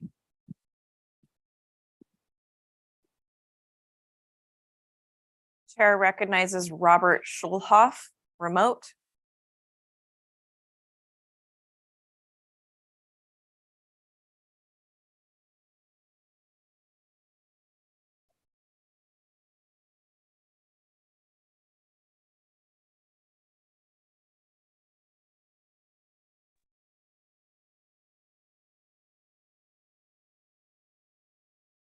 Am I on? We can hear you. We cannot see you. Yeah, I know. I apologize for that. Robert Schulhoff, Region 5. Thank you very much for your time. I know it feels like piling on, but I'm very, very much in support of this. Unlike some of our prior speakers, I am not a public defender, nor have I been in the state of Oregon. I have been an ADA, however. I came to Oregon in 2000 after military service and from basically other jurisdictions. And I have always been kind of shocked at the state of our public defense program. It's nothing for Oregon to brag about. And it's not a hit on the people. My God, they're very dedicated and working very hard. It's the way our system is built and dysfunctions, frankly. So as Ms. Teague indicated, we seem to rubber stamp this every year, but I'm 100% behind hitting this nail with a hammer every year we can until we get some sort of change. We owe it to the practitioners who are taking on these jobs, and quite truthfully, we owe it to the Oregon public, which depends on their services. And this state, and quite truthfully, this bar is not meeting that need at this time. Thank you. Thank you. Seeing no further discussion, we will now move on to voting on delegate resolution number 4. Please turn to the resolutions page of your HOD voting dashboard, hit the refresh button, and I will let you know when voting is open.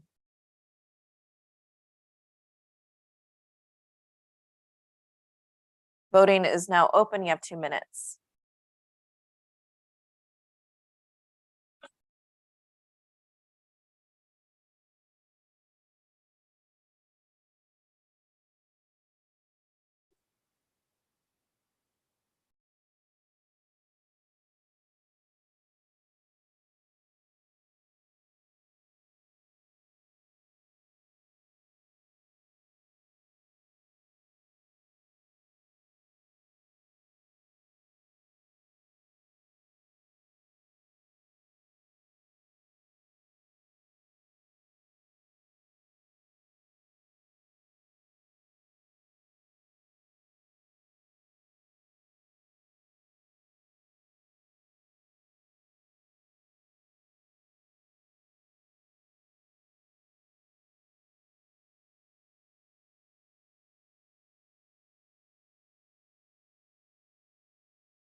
Voting will close in 30 seconds.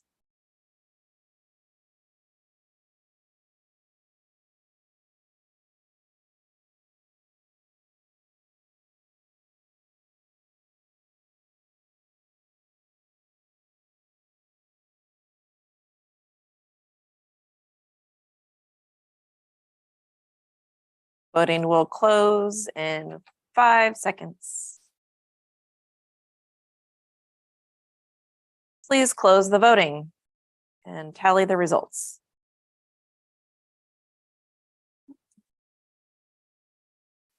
The votes are in. Hit the refresh button to see the results. The total number of yes votes was 141. Total no votes was 0, and there were 4 abstentions. The motion passes. Next up is delegate resolution number 5, presented by Peter Werner, HOD Region 1, Christy Gibson, HOD Region 2, Elizabeth Knight, HOD Region 5, Vanessa Nordyke, HOD Region 6, and Heather Decker, HOD Region 7.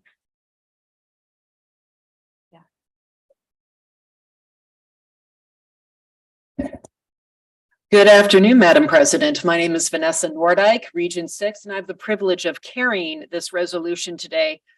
I, like hopefully all of you, am a longtime member and supporter and donor to the Campaign for Equal Justice.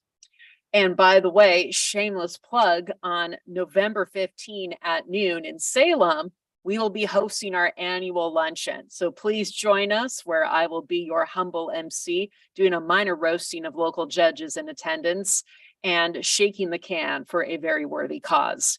But now then, as to the merits of the resolution today, if you have not yet picked up your Justice Sustains brochure, it is on tables outside today.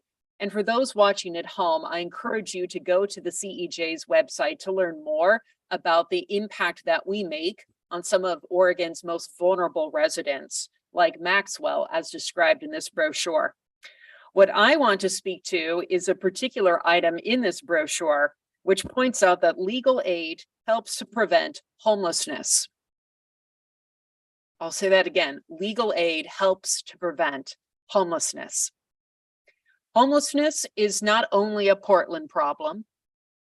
Affordable housing is not only a Portland problem. These impacts are felt in my community in Salem. I'm a Salem City Councilor in another life. And I can tell you that affordability of homes and homelessness are impacting my community, but not just Salem and not just Portland. If you look at the Oregon Housing and Community Services online, you will find out that there are over 25 Oregon cities right now where over 50% of renters are spending most of their income, or at least half of their income, just to stay indoors. You will find this not only in Portland and Salem, but in Coos Bay, Klamath Falls, Pendleton, Grants Pass, and many other cities, as the delegates outside of Region 5 and 6 would be all too happy to tell you. So to me, supporting CEJ is not an option. It is an imperative. So that is why I have the privilege of initiating and carrying this resolution. But now I'd like to hand it over to my colleagues here for further discussion on why we should unanimously support this resolution today. Thank you. Hi, everyone. Thank you very much for being here today, both in the room and online. My name is Elizabeth Knight. I am a Region 5 delegate, and I too am a longtime supporter of the CEJ. I'm a past president of Campaign for Equal Justice and a current board member emeritus. I want to briefly discuss the importance of legal aid. You heard about it already from Vanessa, but why it really does matter that we have your support and hopefully unanimous support for our resolution. Legal aid offices, excuse me, are in every region of our state, and legal aid provides critical legal services for Oregon's most vulnerable and Oregonians who are suffering. Legal aid prioritizes representing domestic violence survivors in family law and protective order cases. 65% of legal aid cases, in fact, center on issues of safety from violence or shelter. Legal aid represents people who've lost their jobs, who are struggling to obtain unemployment benefits, and legal aid represents tenants and homeowners who have been affected by things such as wildfires by, for example, helping with FEMA claims. And last, legal aid served 23,000 clients in 2022, which is almost 8,000 more than the year prior. So when people can't access legal help when they need it, their faith in our justice system erodes. But there are things we can all do to increase access to justice for our most vulnerable neighbors. And that is something Christy Gibson is now going to discuss in the next 50 seconds. Thank you. Christy Gibson, elected delegate Region 2, also a statewide co-chair for the Campaign for Equal Justice and longtime supporter. In addition to passing this resolution unanimously, there are also other actions that we can take at this time. One is to be contributing to the Campaign for Equal Justice. If everyone who is a current donor to the Campaign for Equal Justice gave an additional $30 this year, legal aid could afford to hire an additional attorney. If all of the HOD members provided $293 or $25 on a monthly payment, legal aid could afford to hire another attorney this year. If you're interested in learning more, as Vanessa said, there's a flyer on the check-in table. There's also a QR code if you're interested in texting to give to the CEJ. Another option that we can do is to bank with a lending institution that's leadership bank in Oregon or in a credit union. Or you could do pro bono work. There are so many ways that we can support access to justice and legal services for Oregon. And I would like to move to approve House of Delegate Resolution number 5. Thank you. Is there a second? Ron Chang, Region 5 has seconded the motion. Now for discussion, if you would like to speak to the motion, click on the debate queue button, indicate your position, location, and click submit.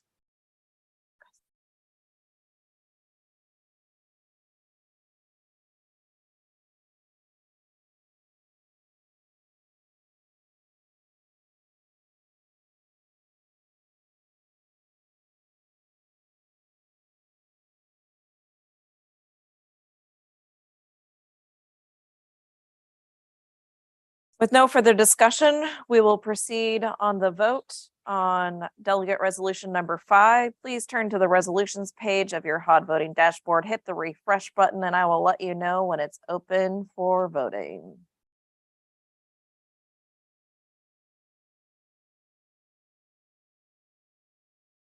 Voting is now open. Please indicate your vote. Yes, if you support the resolution, no, if you oppose it, and abstain if you prefer not to vote. Yep, a little less than 2 minutes.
Voting will close in 30 seconds.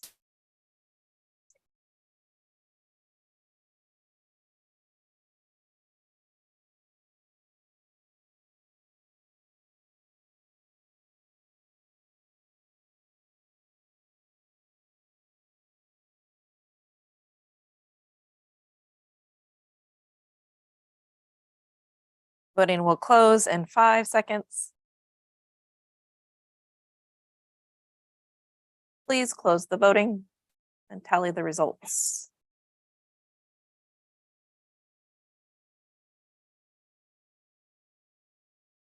Voting's closed. The results are available to view. There are 140 yes votes, 1 no vote, and 4 abstention. The motion passes. Next up is delegate resolution number 6, presented by Vanessa Dordyke, HOD Region 6, David Wade, HOD Region 2, and Brent Barton, HOD Region 4. Is Mr. Barton appearing online, or are you two just handling it? It's just David. Okay.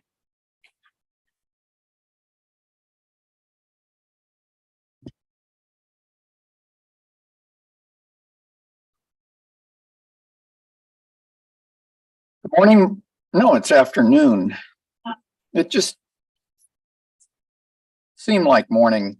My name is David Wade. I'm a past president of the Oregon State Bar, and with me is Vanessa Dordyke, another past president of the Oregon State Bar. She kindly agreed to step off the dais so that we look about the same height.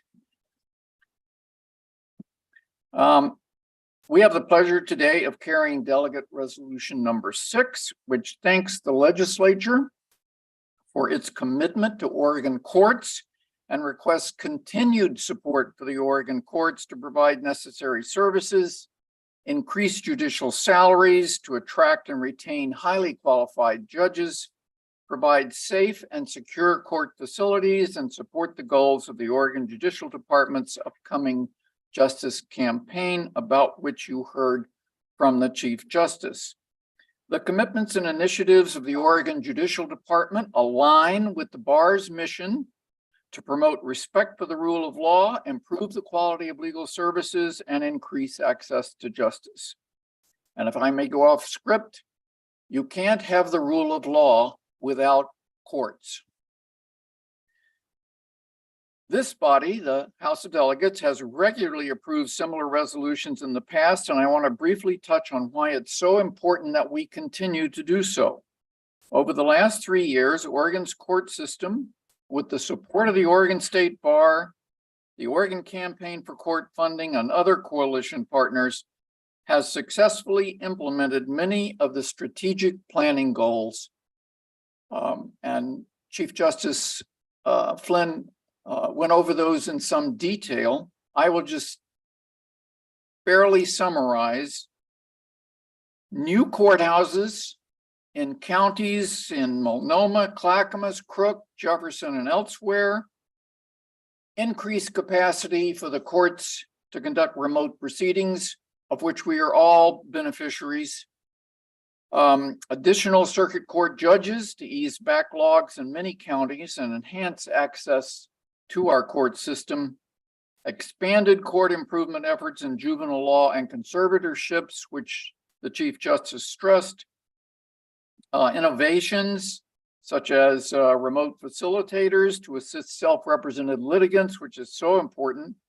Creation of remote child support docket, the Oregon Law Help Program, and the other things the Chief Justice went over. Perhaps most importantly, the court system, with the assistance of the legislature, has added staff in our courthouses and the central office of the state court administrator, which supports programming designed to strengthen our court system. The support and commitment of Oregon's legislature, the members of the House and Senate Judiciary Committees, and the Ways and Means Committees, you know, the money bags, was integral to the court's success this past legislative session, as well as our efforts in the future. Support for Oregon courts and the initiatives of the Oregon Judicial Department are essential as the court moves forward with its next justice campaign. The Oregon State Bar has a long and fruitful relationship with Oregon courts, and I ask this body to enthusiastically support HOD Delegate Resolution number 6, which, Madam President, I move for adoption. Thank you. Do we have a second?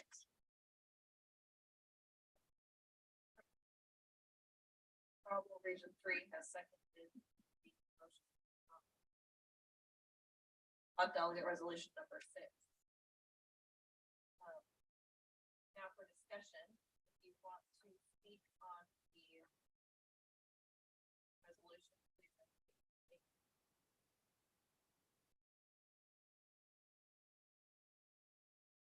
Recognize Principal in person.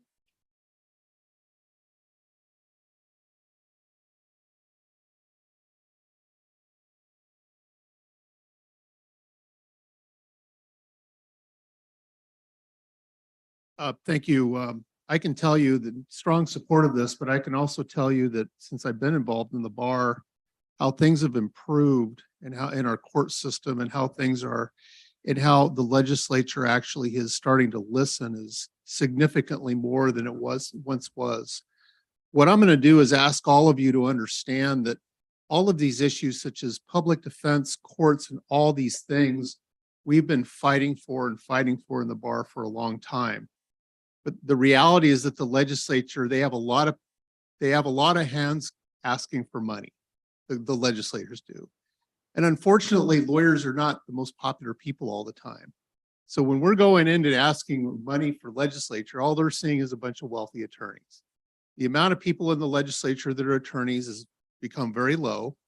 So what is very critical is that you personally meet with your legislators. I don't care whether it's a Democrat, Republican, Independent, and you talk to them about these things, whether it's in the legislature or whether it's in your Rotary Club or whatever, you explain these things to them. This moves you up the priority list because a lot of people just really don't understand when they're in the legislature what these issues are when their whole focus is on education and teachers or all those other things. The courts, the importance of well-funded public defense, all very, very critical.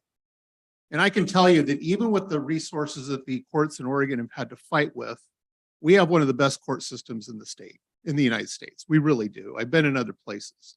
We're lucky to have what we have. We're lucky to have the technology that we have, and we're very lucky to have the people we have in our court system. Thank you. The chair recognizes Justin Kidd in person.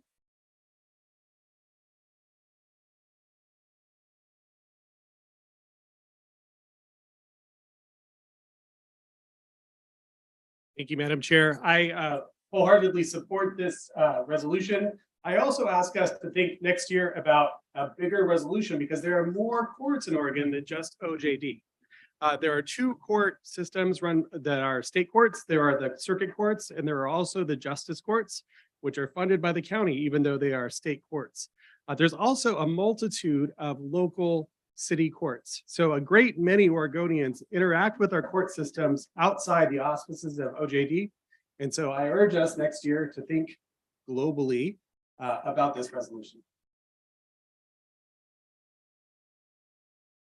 Thank you. Seeing no further discussion, we will proceed on to the vote for delegate resolution number 6. Please turn to the resolutions page of your HOD voting dashboard.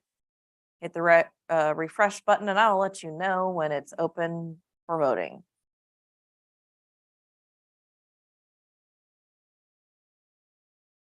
Voting is now open. Click the orange button and vote on the issue, please. You have a little less than 2 minutes.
Oh, I missed the 30-second mark. I was fixing my hair.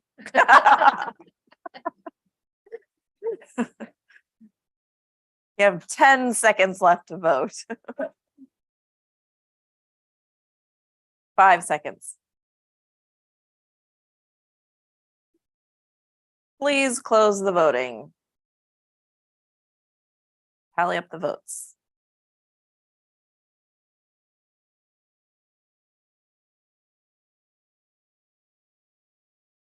It is now closed. The results are available if you hit refresh. The motion passes with 137 votes, 0 no votes, and 2 abstentions. Right. Up next is delegate resolution number 7, presented by Danny Lang, ex officio delegate number 3. Proceed to the podium, Mr. Lang.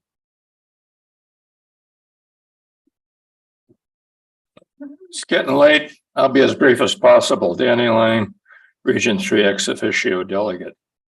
Today, there's been a common theme from all the other presenters, and especially the folks that had the last three delegate resolutions about funding.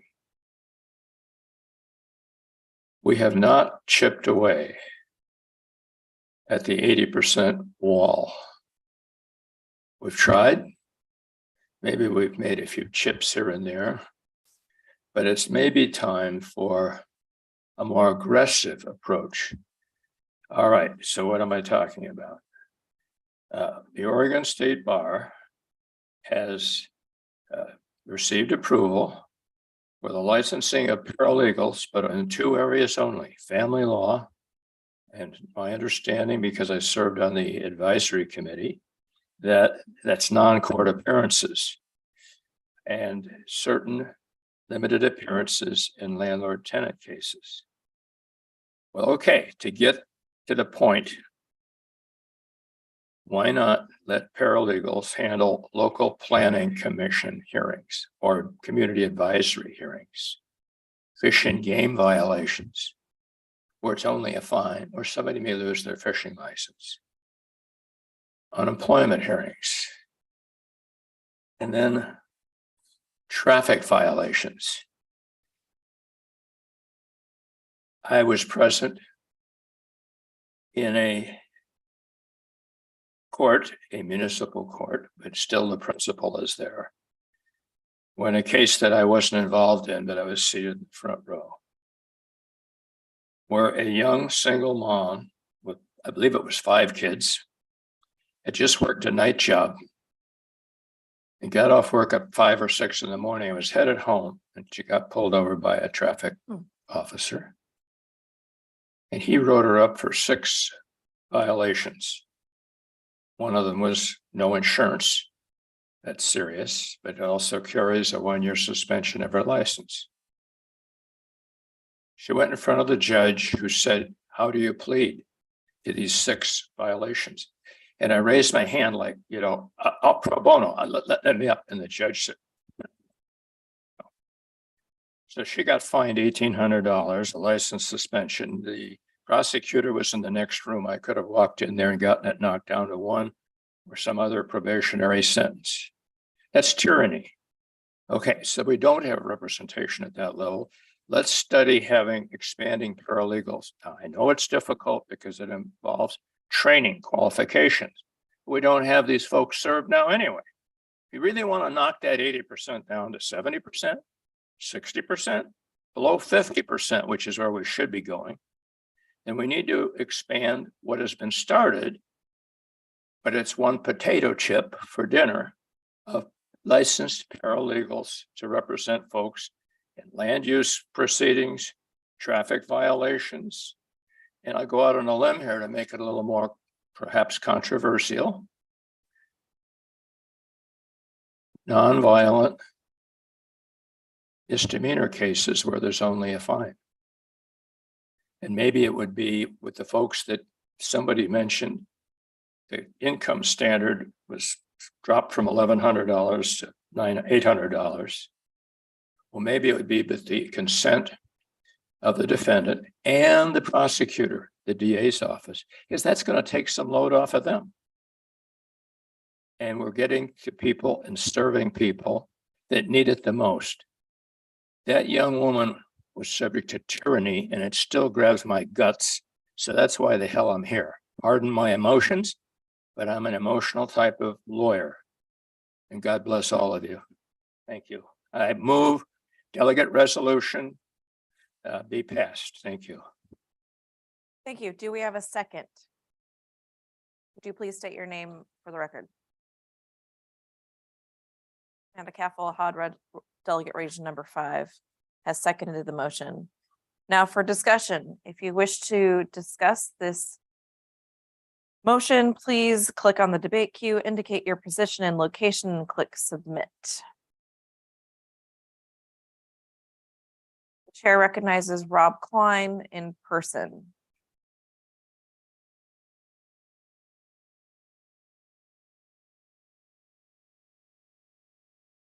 Good afternoon, Rob Klein, Region 10 elected delegate. I am asking folks to vote against this. This program is not even up Thank you. This program is not even up and running yet. As I understand it, the entry exam for paraprofessionals is still being finalized now. As of now, there are no paraprofessionals that are representing folks in landlord tenant or in family law. And it sounds like licensing is going to begin sometime next year. We shouldn't be expanding practice areas until we have a few years to see how this program works, including how many people sign up, what is the cost and administrative burden to the bar, and is that going to be offset by the number of people that are in the program? This program involved thousands of hours of volunteer time, and these two practice areas that were selected were thoroughly vetted by both the implementation committee and the advisory committee. So to me, it just seems inappropriate for this body in a 20 or 30-minute debate to second guess all this volunteer time and change this program before it's even gotten out of the gates. So I'm urging folks to vote against resolution number 7. Thank you. Okay, I'm going to go back to the pro column. I think Mr. Klein accidentally placed himself there. Caleb Berthelsen in the remote appearing. We'll wait for staff to connect you.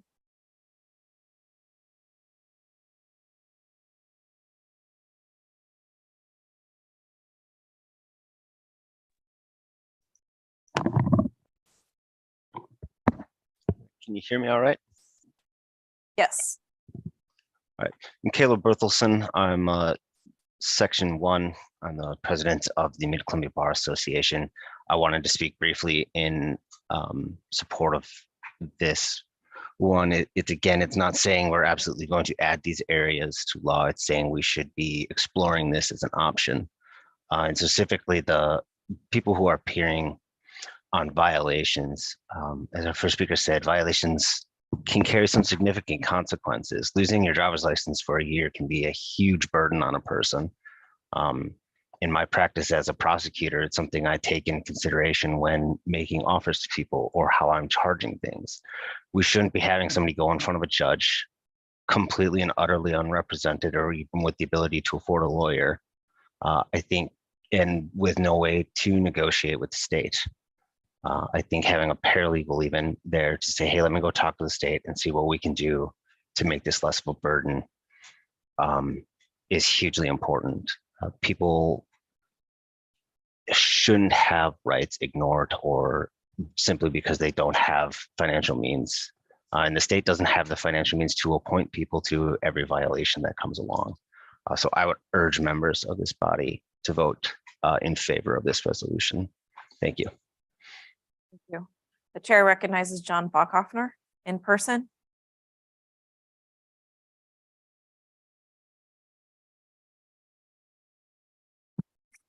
I applaud the sentiment behind this particular proposal.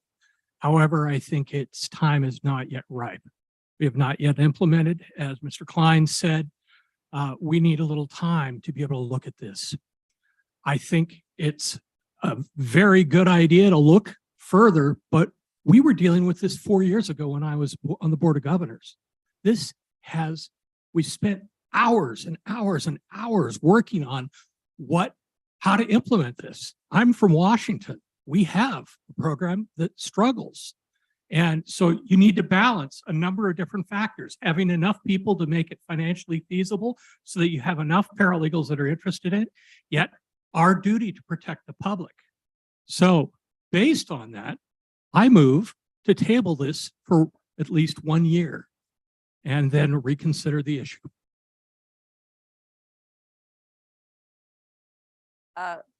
We have a motion to table this for 1 year and a second has been made by Chris Cobble. There is no debate, simply a vote.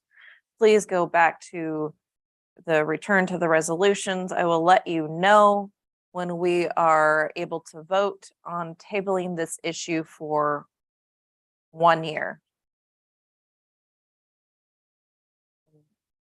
Majority is needed to table this for 1 year.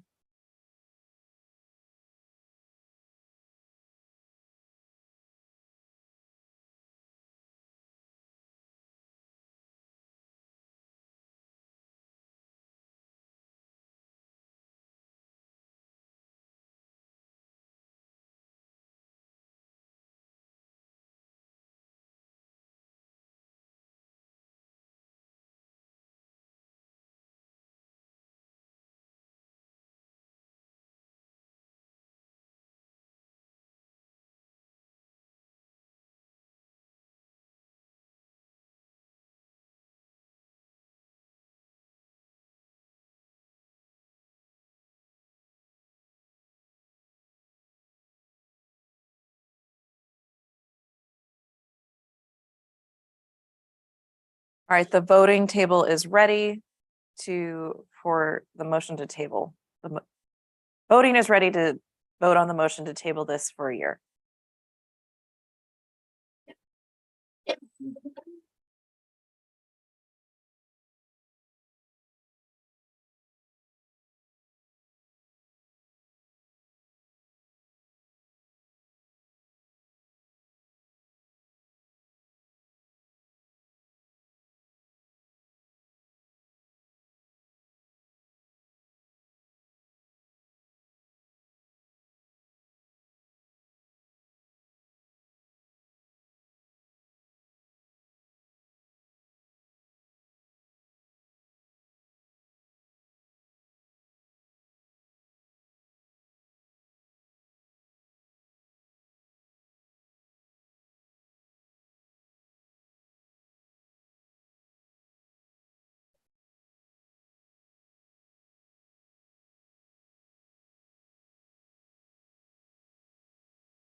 Voting will close in 30 seconds.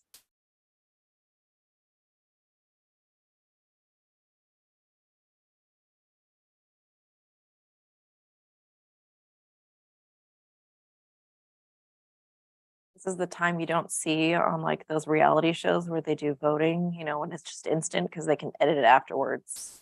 We have no editors here. All right, closing in 3 seconds. Please close the votes.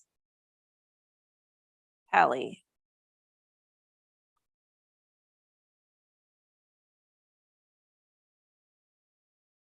All right, voting is closed. The refresh to view the results. The yes votes are 102, the no votes are 31, and there are 8 abstentions. The motion to table this issue for 1 year passes. All right, next up is BOG resolution number 6, presented by our board member, Tomas Hernandez, BOG Region 6.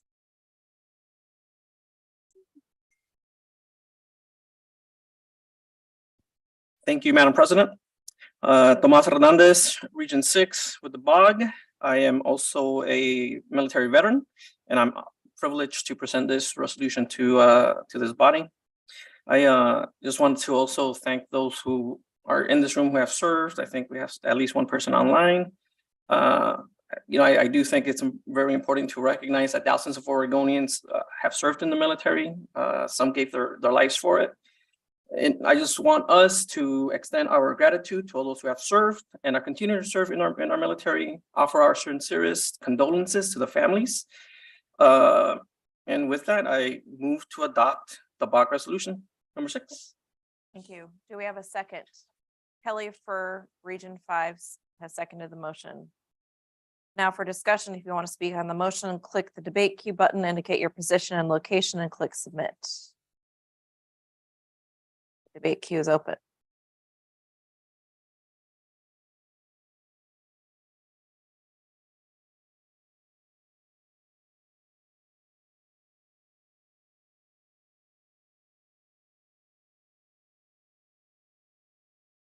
With no further discussion, we'll proceed on the vote on BOG resolution number 6. Please turn to the resolutions page of your HOD voting dashboard. I will let you know when voting is available.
All right, voting is now available on Board of Governors Resolution number 6.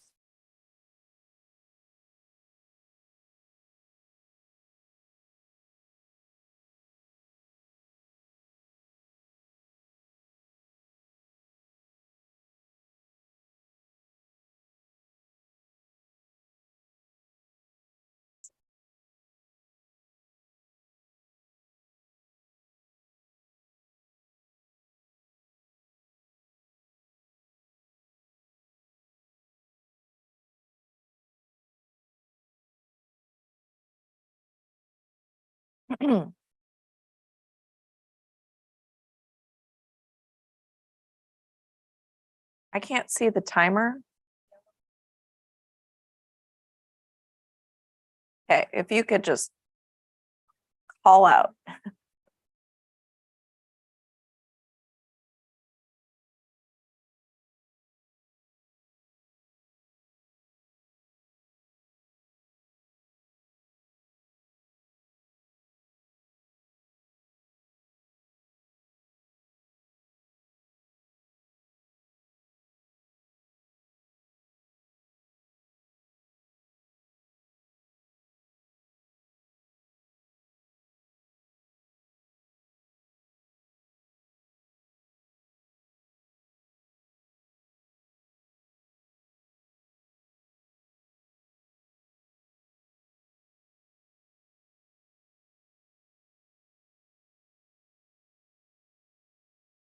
We have a little less than 30 seconds to close the voting.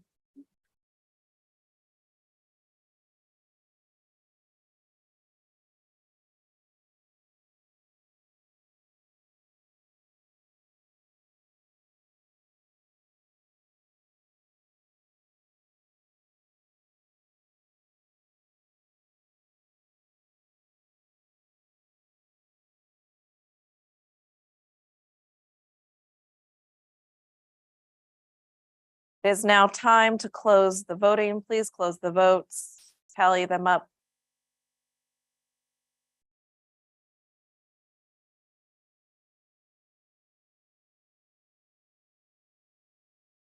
Voting is closed. Please refresh. The resolution received 125 yes votes, 0 no votes, and 9 abstentions. The motion passes.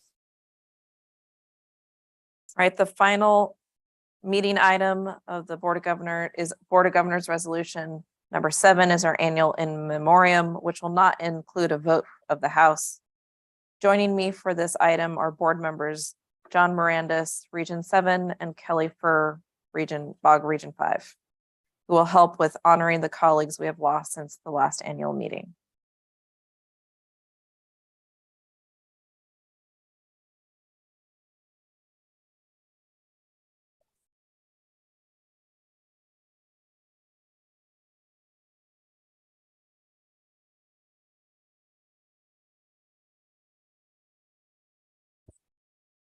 Madam President and members of the House of Delegates, my name is John Mirandis. I'm Board of Governors, Region 7.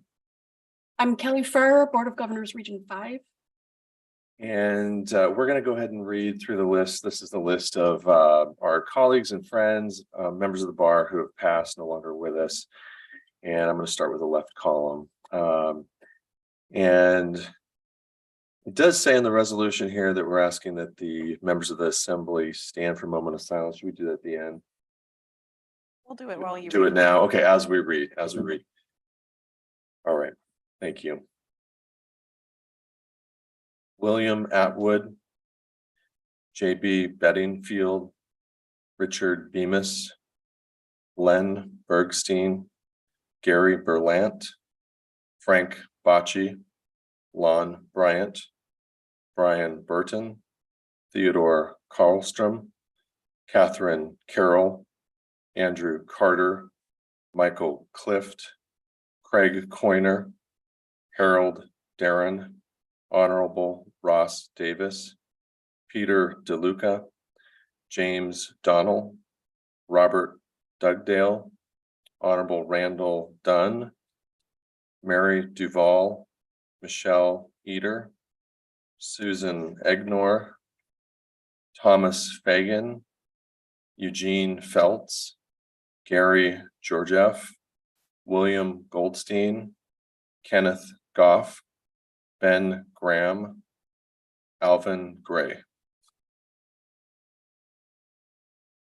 Douglas Hamilton, Timothy J. Harold, Rick Hazelton, Janet Schoenard Holcomb, Michael Holmes, Robert Hull, Rise J. Johnson, Albert N. Kennedy, William R. Kirby, Jeremy Clean, Christopher Kuntz, Ronald Lansing, Honorable Edward Levy, Marcine Lascella, Robert S. Loveline, John Leidick, John McConaughey, Robert Mackey, William Mackey, David H. Madden, James H. Marvin, William C. McKinney,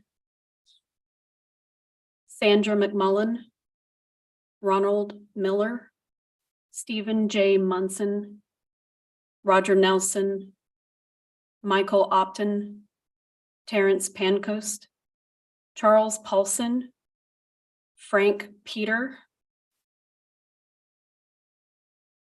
Eugene Pearson, Paul Pearson, Richard Porter, Hollis Ransom, James Redman, Jay Richardson, Richard Riggs, William Roundsavell Carter, Dale Schofield, Michael Shrunk, William Schulte, Robert Shoemaker, Richard Sly, John Souther, Lynn Spang, Michael Stebbins, Leslie Stevens, John Storkel, Corinne Stumbo, Michael Tharp, Martin Thompson, Gerald Van Humison,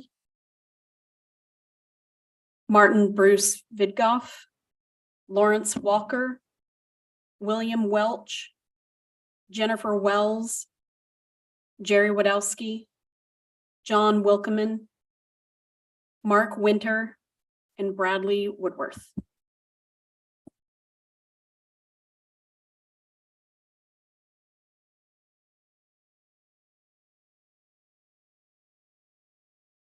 Thank you.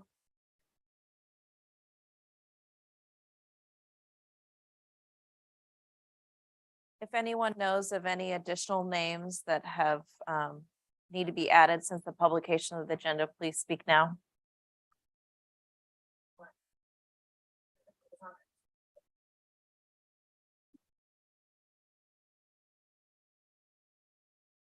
Stephanie Engelsman, Region 5. I don't know if it was on there, but John Bennington died on Sunday, October 22nd.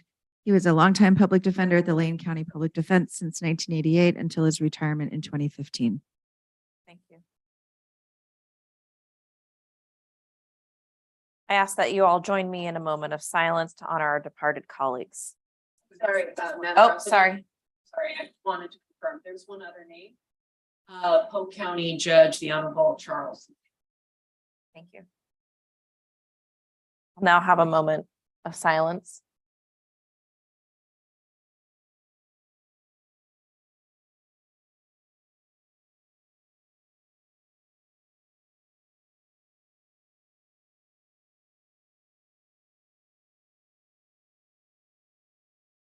Thank you, John and Kelly, members of the House of Delegates and guests. That concludes our business for 2023. Thank you all for participating. Because this is one of my last official duties as president, I want to share that serving on this board and as the OSB president has been a highlight of my career and a great honor. This bar, even as we recognize that there is work to do to realize our objective fully accessible and inclusive justice system for all Oregonians. We are steadfast in pushing forward with that mission. Thank you for being a part of this vital work. With that, the 2023 House of Delegates meeting is adjourned.